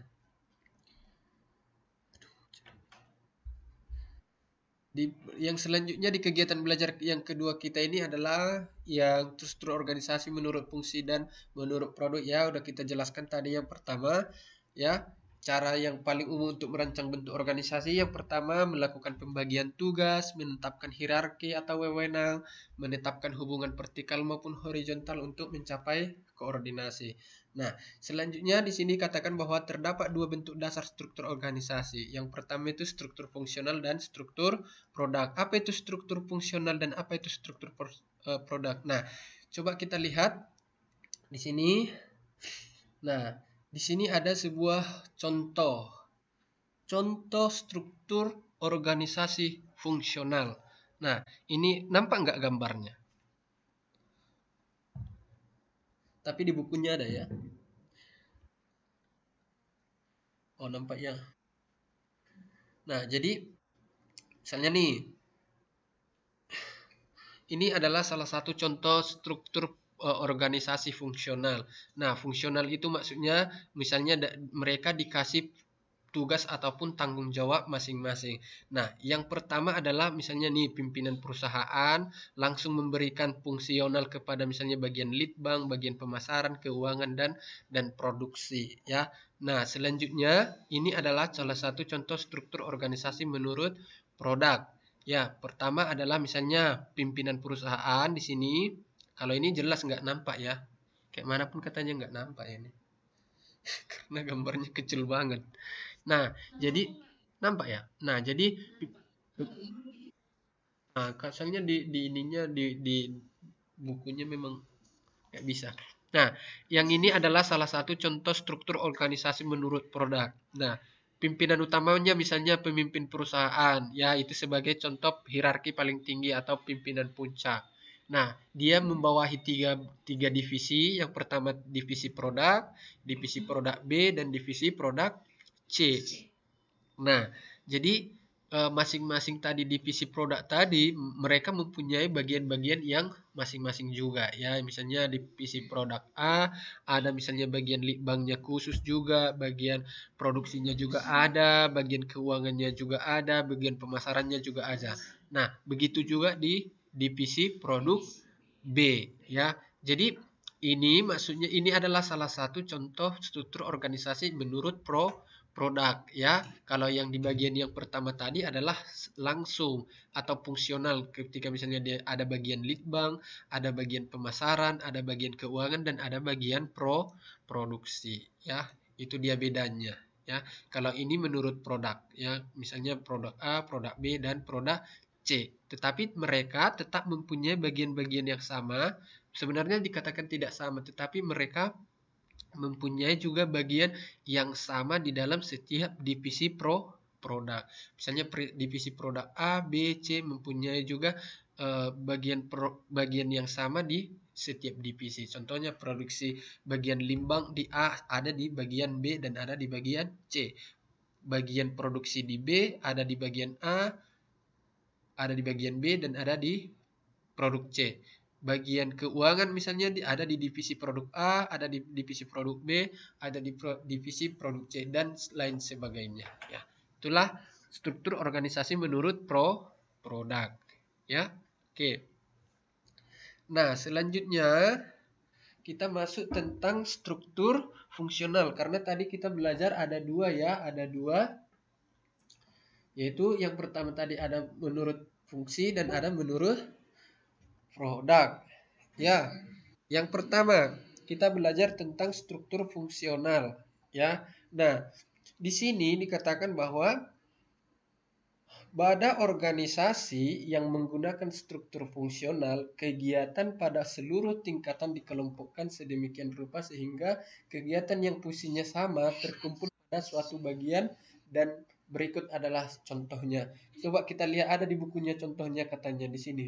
Di buku kita dikatakan saya baca aja ya, di suatu kantor kegiatan pengetikan untuk bagian-bagian produksi, pemasaran, administrasi, dan seluruh bagian lainnya disatukan menjadi bagian pengetikan yang secara khusus berfungsi untuk melaksanakan kegiatan pengetikan saja dan bertugas melayani kegiatan pengetikan untuk seluruh bagian dalam organisasi. Nah, dengan demikian dapat dikatakan bahwa struktur fungsional mengelompokkan orang maupun kegiatan menurut sumber atau research-nya, yang berarti bahwa setiap fungsi merupakan bagian yang menyediakan sumber seperti pengetikan, pengelasan, pengepakan, dan sebagainya untuk seluruh bagian organisasi. Nah, itu adalah salah satu contoh dari organisasi yang menggunakan struktur fungsional. Nah, misalnya tadi kan sudah dikatakan di sebuah kantor, mereka misalnya menyediakan sebuah fungsi atau sebuah organisasi yang khusus menerima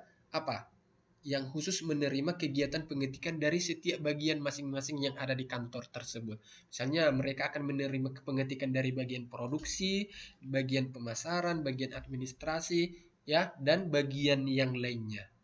Nah, maka dikatakan di situ adalah organisasi menurut struktur fungsi. Jadi fungsi yang dibentuklah tadi yang namanya fungsi pengetikan atau organisasi hanya untuk bagian pengetikan.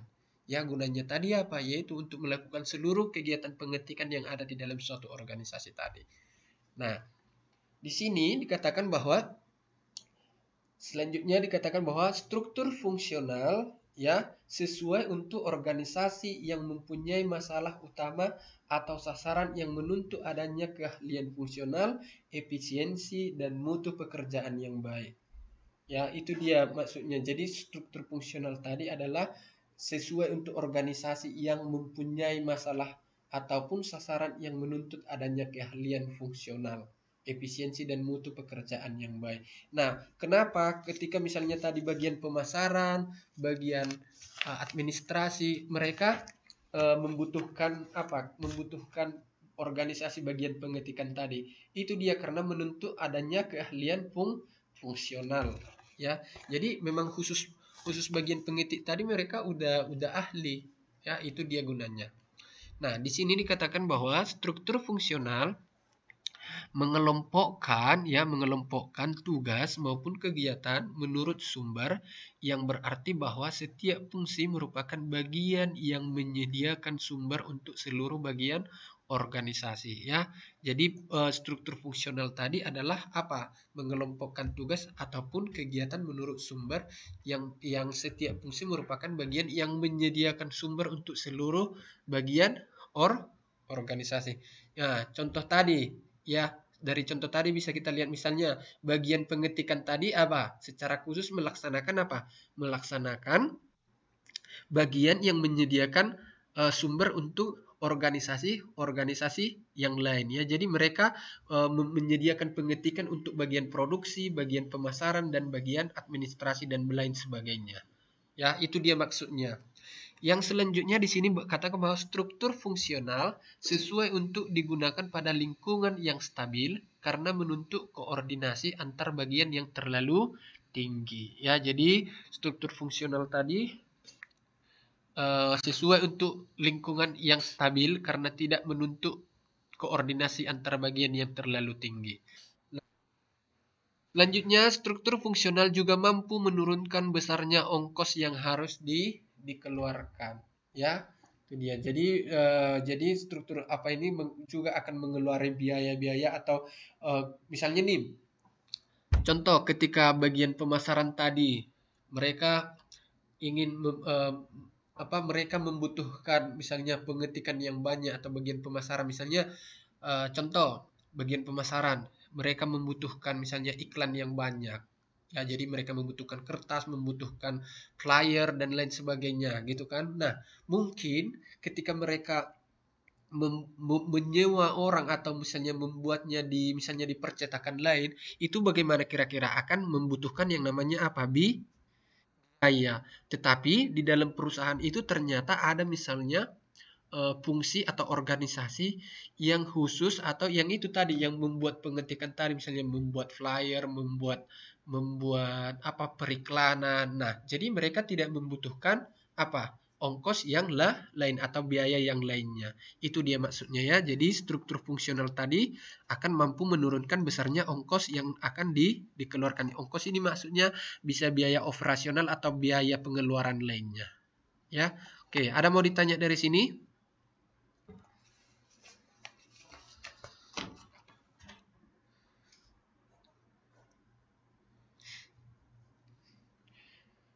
Kalau tidak ada, biar kita lanjut. Gimana tugasnya? Udah semua ngumpulkan? Ada lagi yang belum kumpul. Tadi saya lihat ada satu orang lagi nih yang belum kumpul nih, saya cek email. Oke, nanti kita bahas tugasnya ya. Tunggu siap dulu ini mata kuliah kita. Pertemuan kita tinggal terakhir minggu depan ya. Oke, ya kan ini pertemuan 10 ya. Kapan ujian? Ujiannya online atau gimana? Oh iya, nggak ada ujiannya. Oh, tugas ya yang dikasih ya banyak-banyak ya. Susah-susah nggak tugasnya? Nggak lah ya. Oh, ya udah.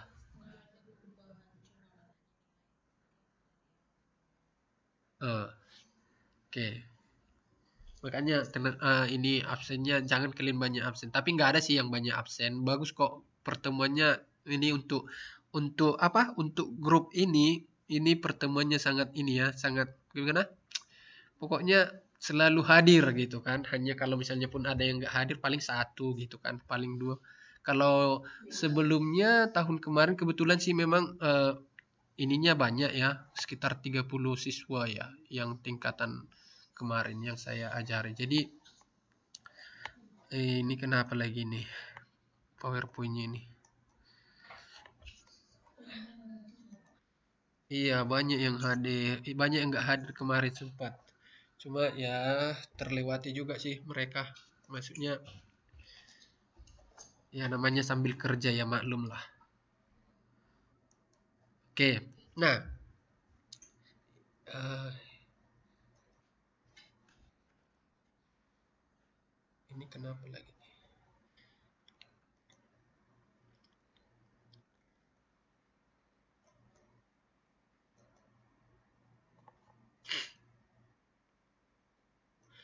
Oke, nah selanjutnya kita masuk ke ini adalah karakteristik struktur organisasi fungsional. Ya, bisa dilihat nggak gambarnya? Oke, bisa ya. Nah,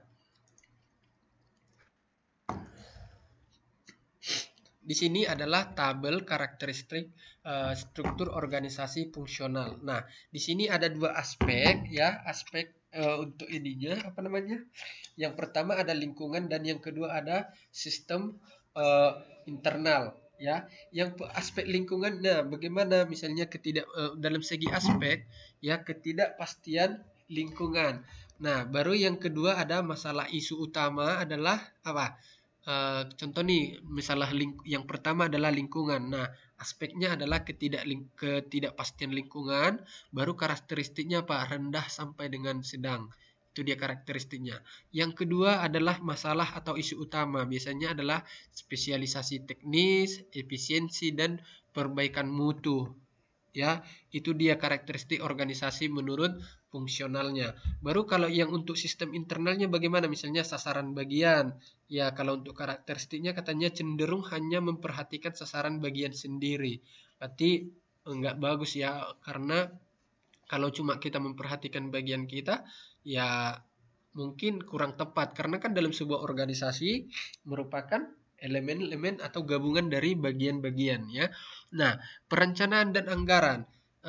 Yang karakteristiknya didasarkan pada efisiensi ongkos, penggunaan laporan keuangan, statistik, rencana anggaran, dan lain-lain. Ya, itu dia jelas ya. Jadi biasanya ya yang organisasi mereka menggunakan apa?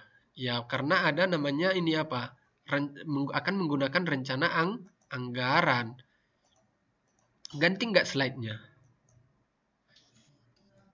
Nggak ganti ya? Tuh. Ini nampak. Di situ udah ini kan, udah tabel kan di oh, udah tabel ya. Nah, jadi perencanaan dan anggaran itu biasanya didasarkan pada efisiensi ongkos, penggunaan laporan keuangan, statistik dan rencana anggaran dan lain-lain ya. Itu dia. Jadi ketika kita misalnya suatu perusahaan itu beroperasi, otomatis akan melakukan perencanaan dan anggaran itu sesuai apa? Sesuai yang sudah dianggarkan sebelumnya. Tetapi mereka juga biasanya akan menggunakan kayak misalnya mana tahu terjadi misalnya pengeluaran yang tidak diinginkan ya biasanya. Jadi ketika mungkin biayanya jadi dibutuhkanlah misalnya biaya atau uang ya, dari situlah diambil. Tetapi juga harus ada namanya biaya lain-lain ya. Yang ketiga adalah pihak yang berpengaruh ya, yaitu pimpinan fungsi ya. Jadi pihak yang berpengaruh itu di dalam sebuah organisasi itu adalah siapa? Ya jelas atasan ya kan, yang mempunyai wewenang ya.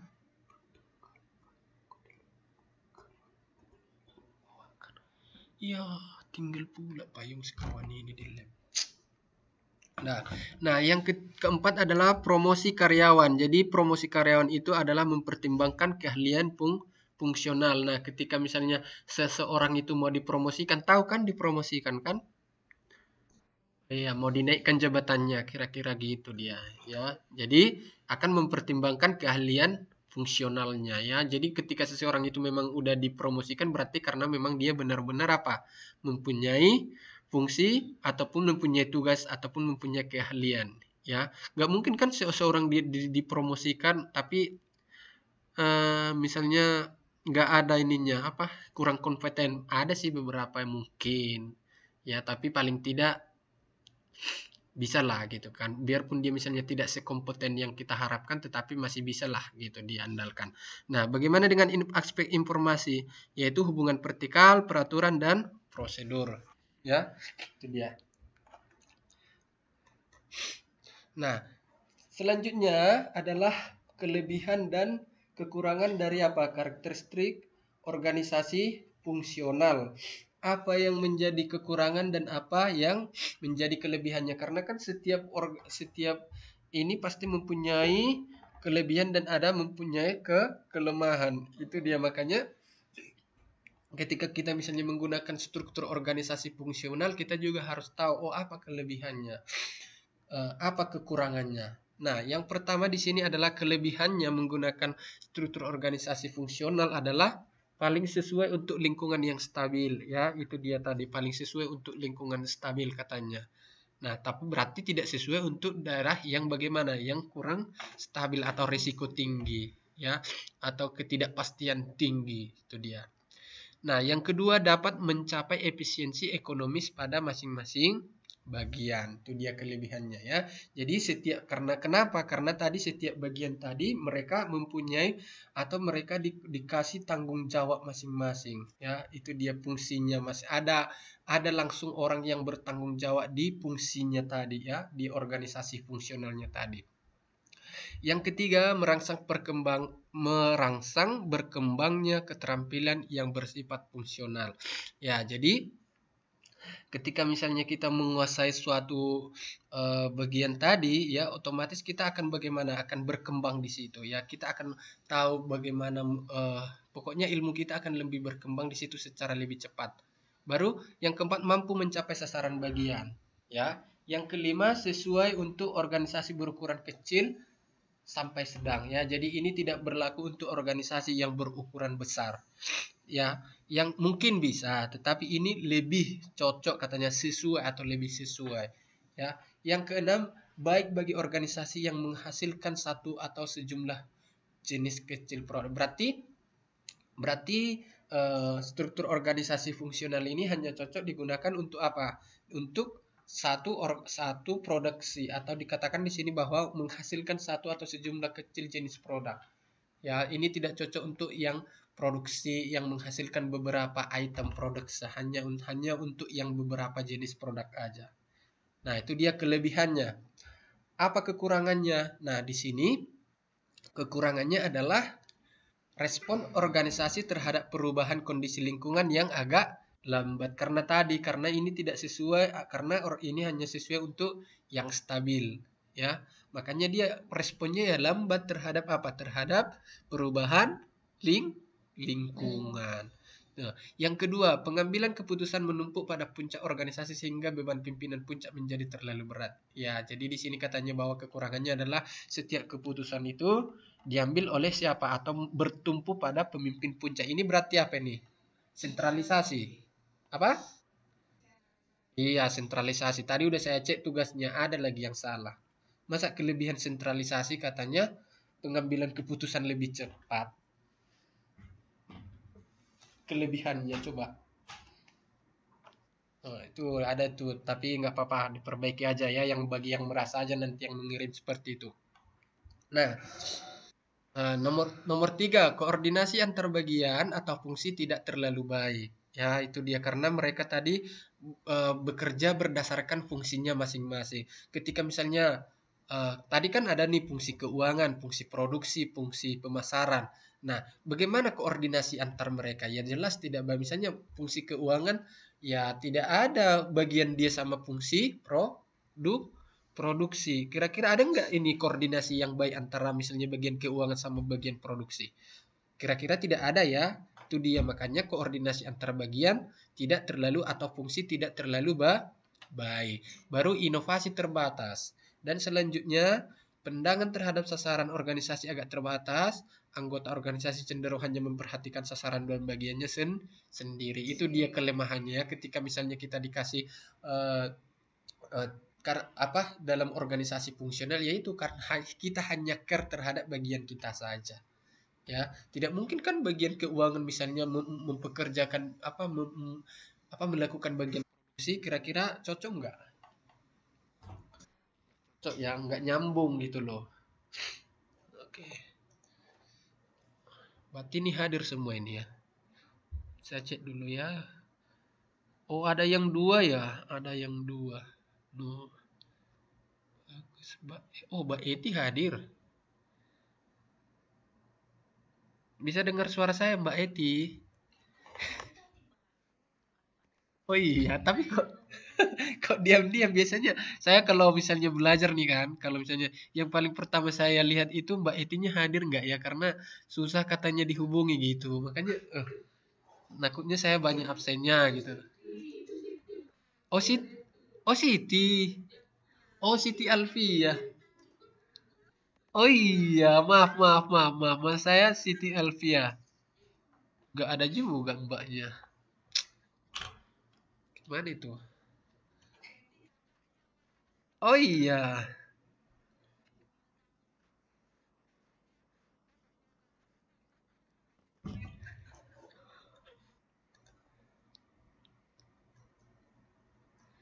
Oke. Nah, kita lanjut ya. Nah, kita lanjut. Oke, mungkin 5 menit lagi kita bahas tugasnya ya, karena ininya nggak siap ini sekarang, ini slide-nya banyak ini.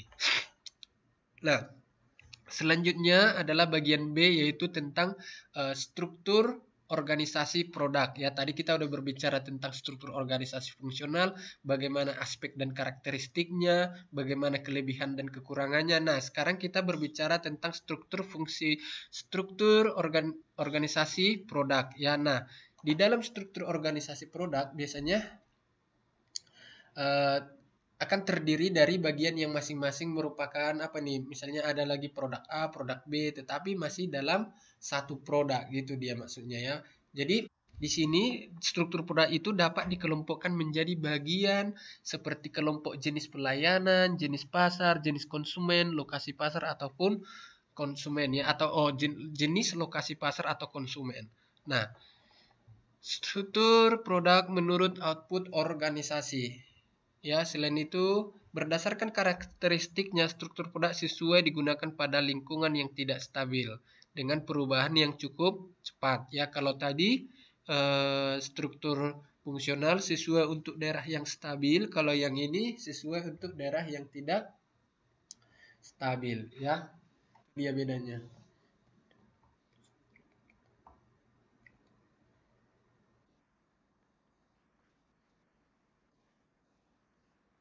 Ini ini apa ini ya? Jadi ini salah ini apanya? Apa namanya ini?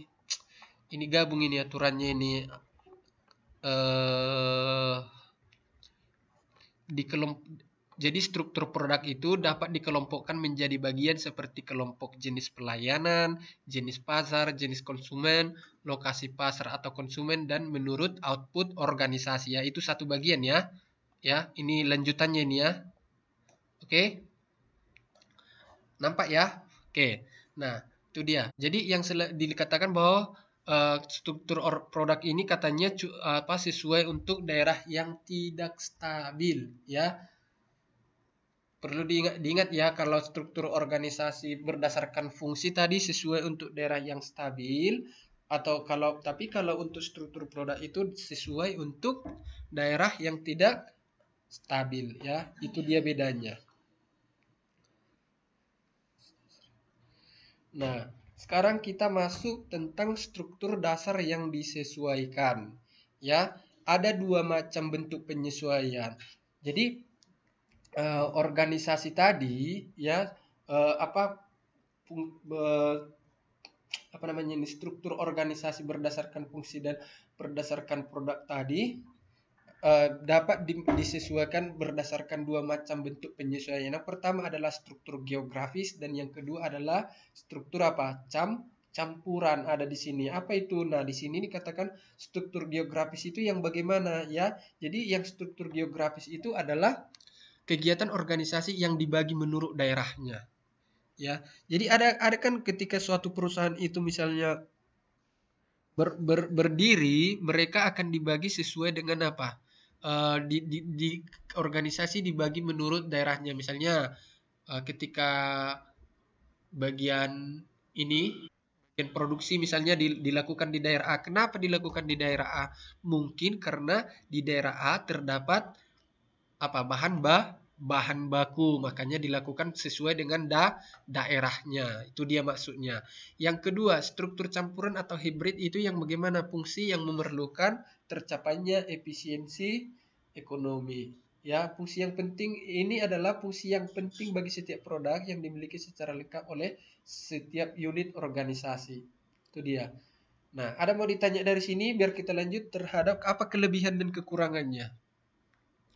Nah, sampai di sini nanti ya, kita lanjut minggu depan ininya untuk. Nah, oke, kita siapkan dulu untuk tabel 92 ini.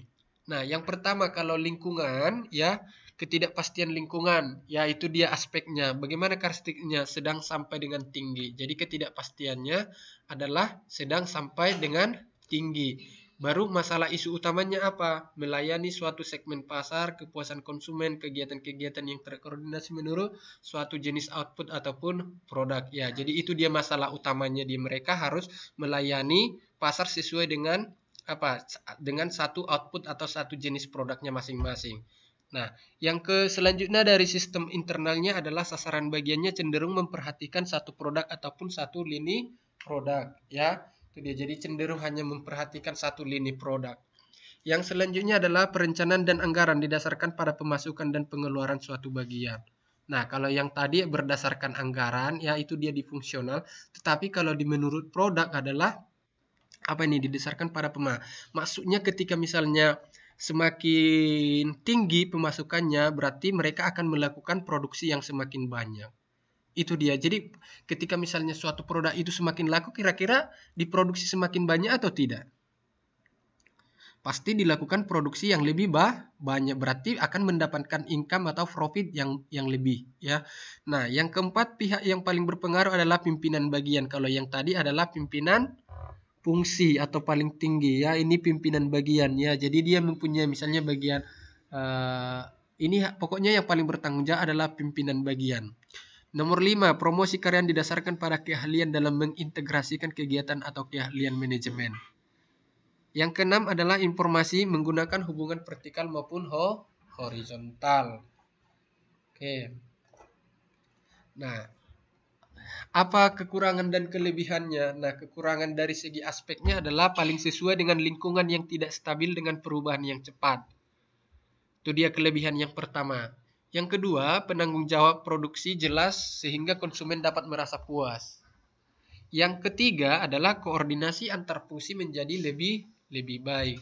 Yang selanjutnya, bagian-bagian dapat beradaptasi dengan baik terhadap tuntutan dari luar. Yang kelima, sesuai untuk organisasi berukuran besar. Ya, jadi ini struktur organisasi produk ini adalah untuk organisasi yang bagaimana berukuran besar. Tidak cocok untuk yang bagian kecil ini. Yang keenam adalah kelebihannya baik bagi organisasi yang menghasilkan banyak jenis produk. Kalau yang tadi kan hanya satu ataupun beberapa jenis produk, tetapi kalau yang untuk organisasi produk ini adalah untuk beberapa produk. Nah, kekurangannya apa? Tidak mampu mencapai efisiensi ekonomis. Ya, yang kedua adalah, tahu kan efisiensi ekonomis maksudnya kan? Apa itu efisiensi ekonomis?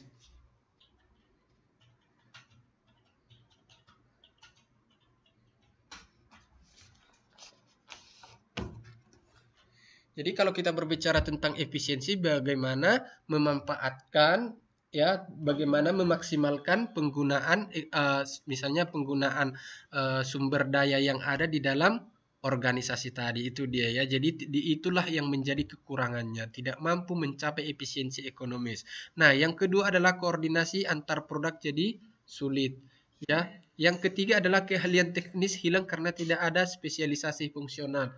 Ya, jadi ini karena apa? Karena udah ada standarnya semua, jadi setiap orang bisa melakukannya.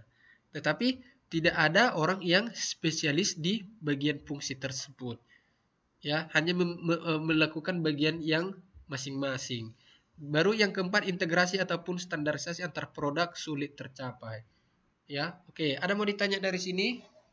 Biar kita bahas tentang tugasnya. Kenapa bisa sentralisasi, masa kelebihannya katanya kampus lah. Oke, kalau nggak ada mau ditanya dari sini, biar kita bahas tugasnya ya. Nah, apa kemarin tugas kita? Ada nggak yang buka tugasnya? Coba saya lihat. Oke, kita baca ya. Kita lihat. Nah, yang kemarin tugas 3, ya, tugasnya nggak susah-susah kan? Iya, enaknya kalau saya ngasih tugas enaknya nggak ribet. Tapi kemarin saya ngasih tugas waktu apa? Kebetulan sih menghitung semuanya, cuma mereka pusing mereka. Tiap hari aku di email. Gimana nih Pak, udah benar apa enggak? Takut mereka nggak benar. Nah, kebetulan ini hanya teori ya, jadi nggak pala ini. Nah, yang pertama, jelaskan kelebihan dan kelemahan sentralisasi. Apa kemarin pengertian sentralisasi secara umum? Ada yang bisa bantu? Maksudnya ada nggak yang mau ngasih gitu, ngasih partisipasi gitu? Apa misalnya ya, itu dia. Jadi kalau misalnya kita berbicara tentang sentralisasi, berarti setiap keputusan itu diambil oleh pusat atau iya. Itu dia paling itu intinya yang perlu diingat. Nah, di sini kalau desentralisasi itu berarti diambil oleh daerah atau cabang gitu, ya. Nah, sekarang kita di sini membahas tentang bagaimana kelebihan dari sentralisasi ya. Jadi yang pertama, kelebihan sentralisasi itu apa? Apa pertama kelebihan sentralisasi? Yang paling pertama adalah setiap kebijakan itu semua sama, itu jadi intinya. Kalau misalnya sentralisasi itu dari atas, berarti semua kebijakan karena diambil dari mana? Dari atas, sehingga lebih bagaimana? Lebih standar atau lebih baku. Itu dia yang iya, itu dia. Nah, baru selanjutnya peraturannya pasti sama kan? Kalau misalnya apa? Kalau misalnya semua dari satu sumber, berarti ya jelas akan mempunyai peraturan yang sama. Nah, selain itu apa lagi? Seragam, ya kan? Pasti seragam ya, mulai dari segala aspek, misalnya perencanaannya juga seragam, modelnya juga seragam, pengembangannya juga seragam, dan lain-lain sebagainya. Biasanya bagaimana? Lebih hemat biaya ya. Itu dia kalau diatur oleh pusat. Nah, itu dia kelebihannya. Kelemahannya apa? Kelemahannya adalah terlambat mengambil tadi ada yang buat di sini, kelebihannya adalah pengambilan keputusan cepat katanya. Iya, ya udahlah nggak apa-apa. Padahal itu adalah kelebihannya, itu adalah menjadi kelemahannya. Oke, kebijakan dan keputusan biasanya bagaimana? lama diambil ya, karena akan menunggu dari pusat lagi, sehingga ininya sampai lama kepada siapa? Kepada cabang atau daerah. Itu dia. Baru selanjutnya bisa juga untuk sentralisasi, biasanya akan bisa mengkoordinasi atau mengontrol siapa? Daerah, sehingga lebih seragam atau sama. Itu dia kelebihan dan kekurangannya ya. Oke, jelas ya tentang sentralisasi. Jadi perlu diingat, misalnya nih, untuk lebih jelasnya, sentralisasi kelebihannya adalah kekurangan dari desentralisasi. Itu kebalikannya.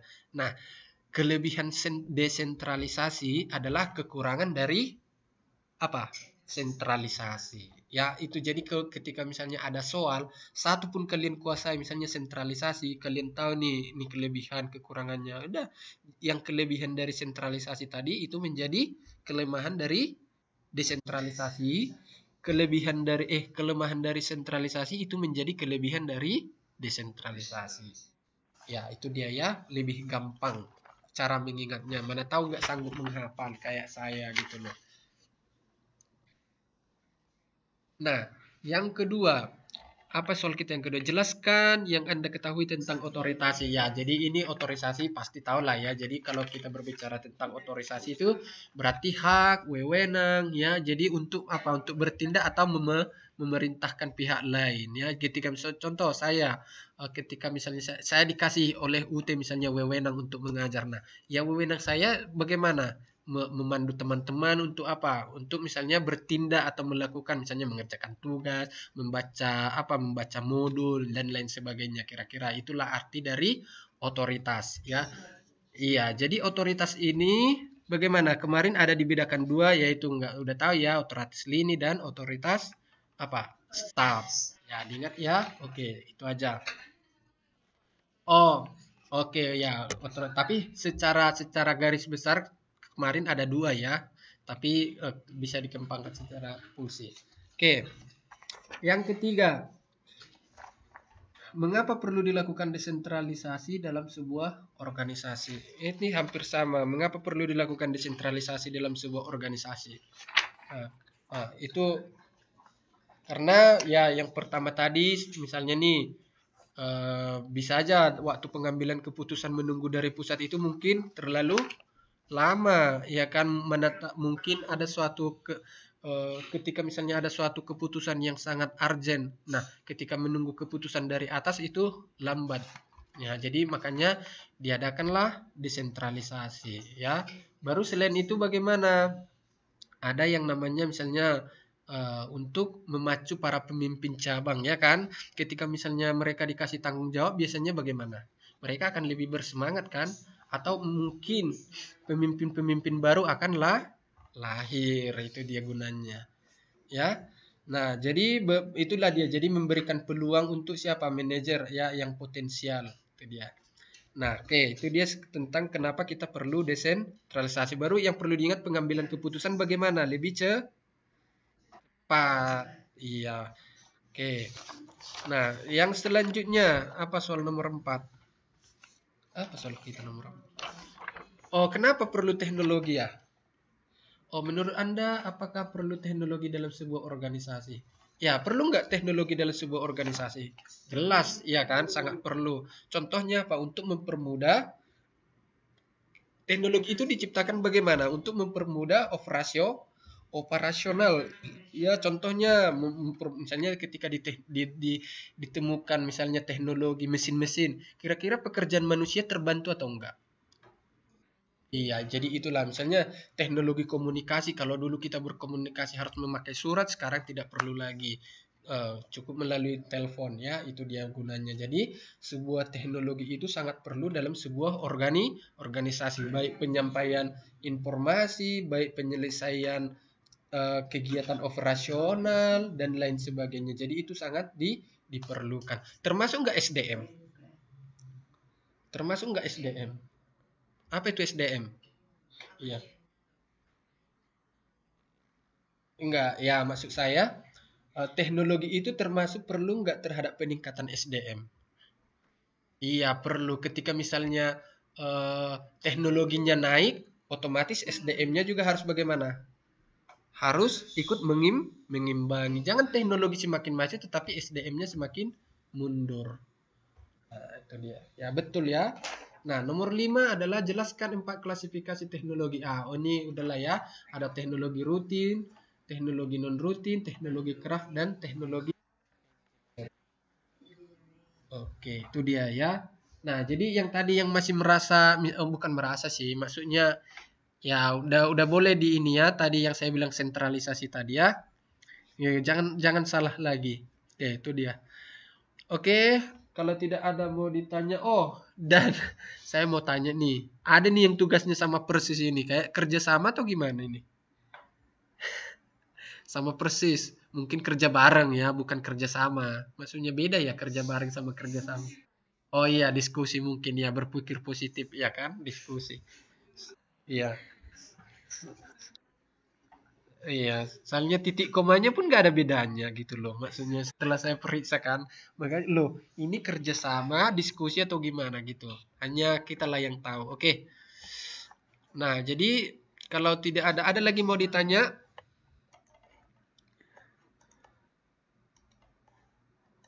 Oke, ada lagi. Oke, kalau nggak ada lagi mau ditanya, mungkin sekian dulu pertemuan kita untuk malam ini. Kita lanjut minggu depan untuk pertemuan yang selanjutnya. Harap semua hadir ya. Tolong diingatkan Mbak ininya biar jangan banyak absennya. Nanti nanti nggak ini. Ya, siapa siapa yang sering sama Mbak Etinya ini? Ya. Oh, siapa Mbak Siti? Oh, kayak hampir sama namanya gue loh. Siti Alfia. Oh, oke. Maaf, maaf. Oke, maaf. Maaf ya Mbak Eti ya, salah salah ini, salah apa? Salah sebut. Oke. Oke, sekian dulu pertemuan kita ya. Untuk malam ini kita lanjut minggu depan. Terima kasih, selamat malam, selamat beristirahat.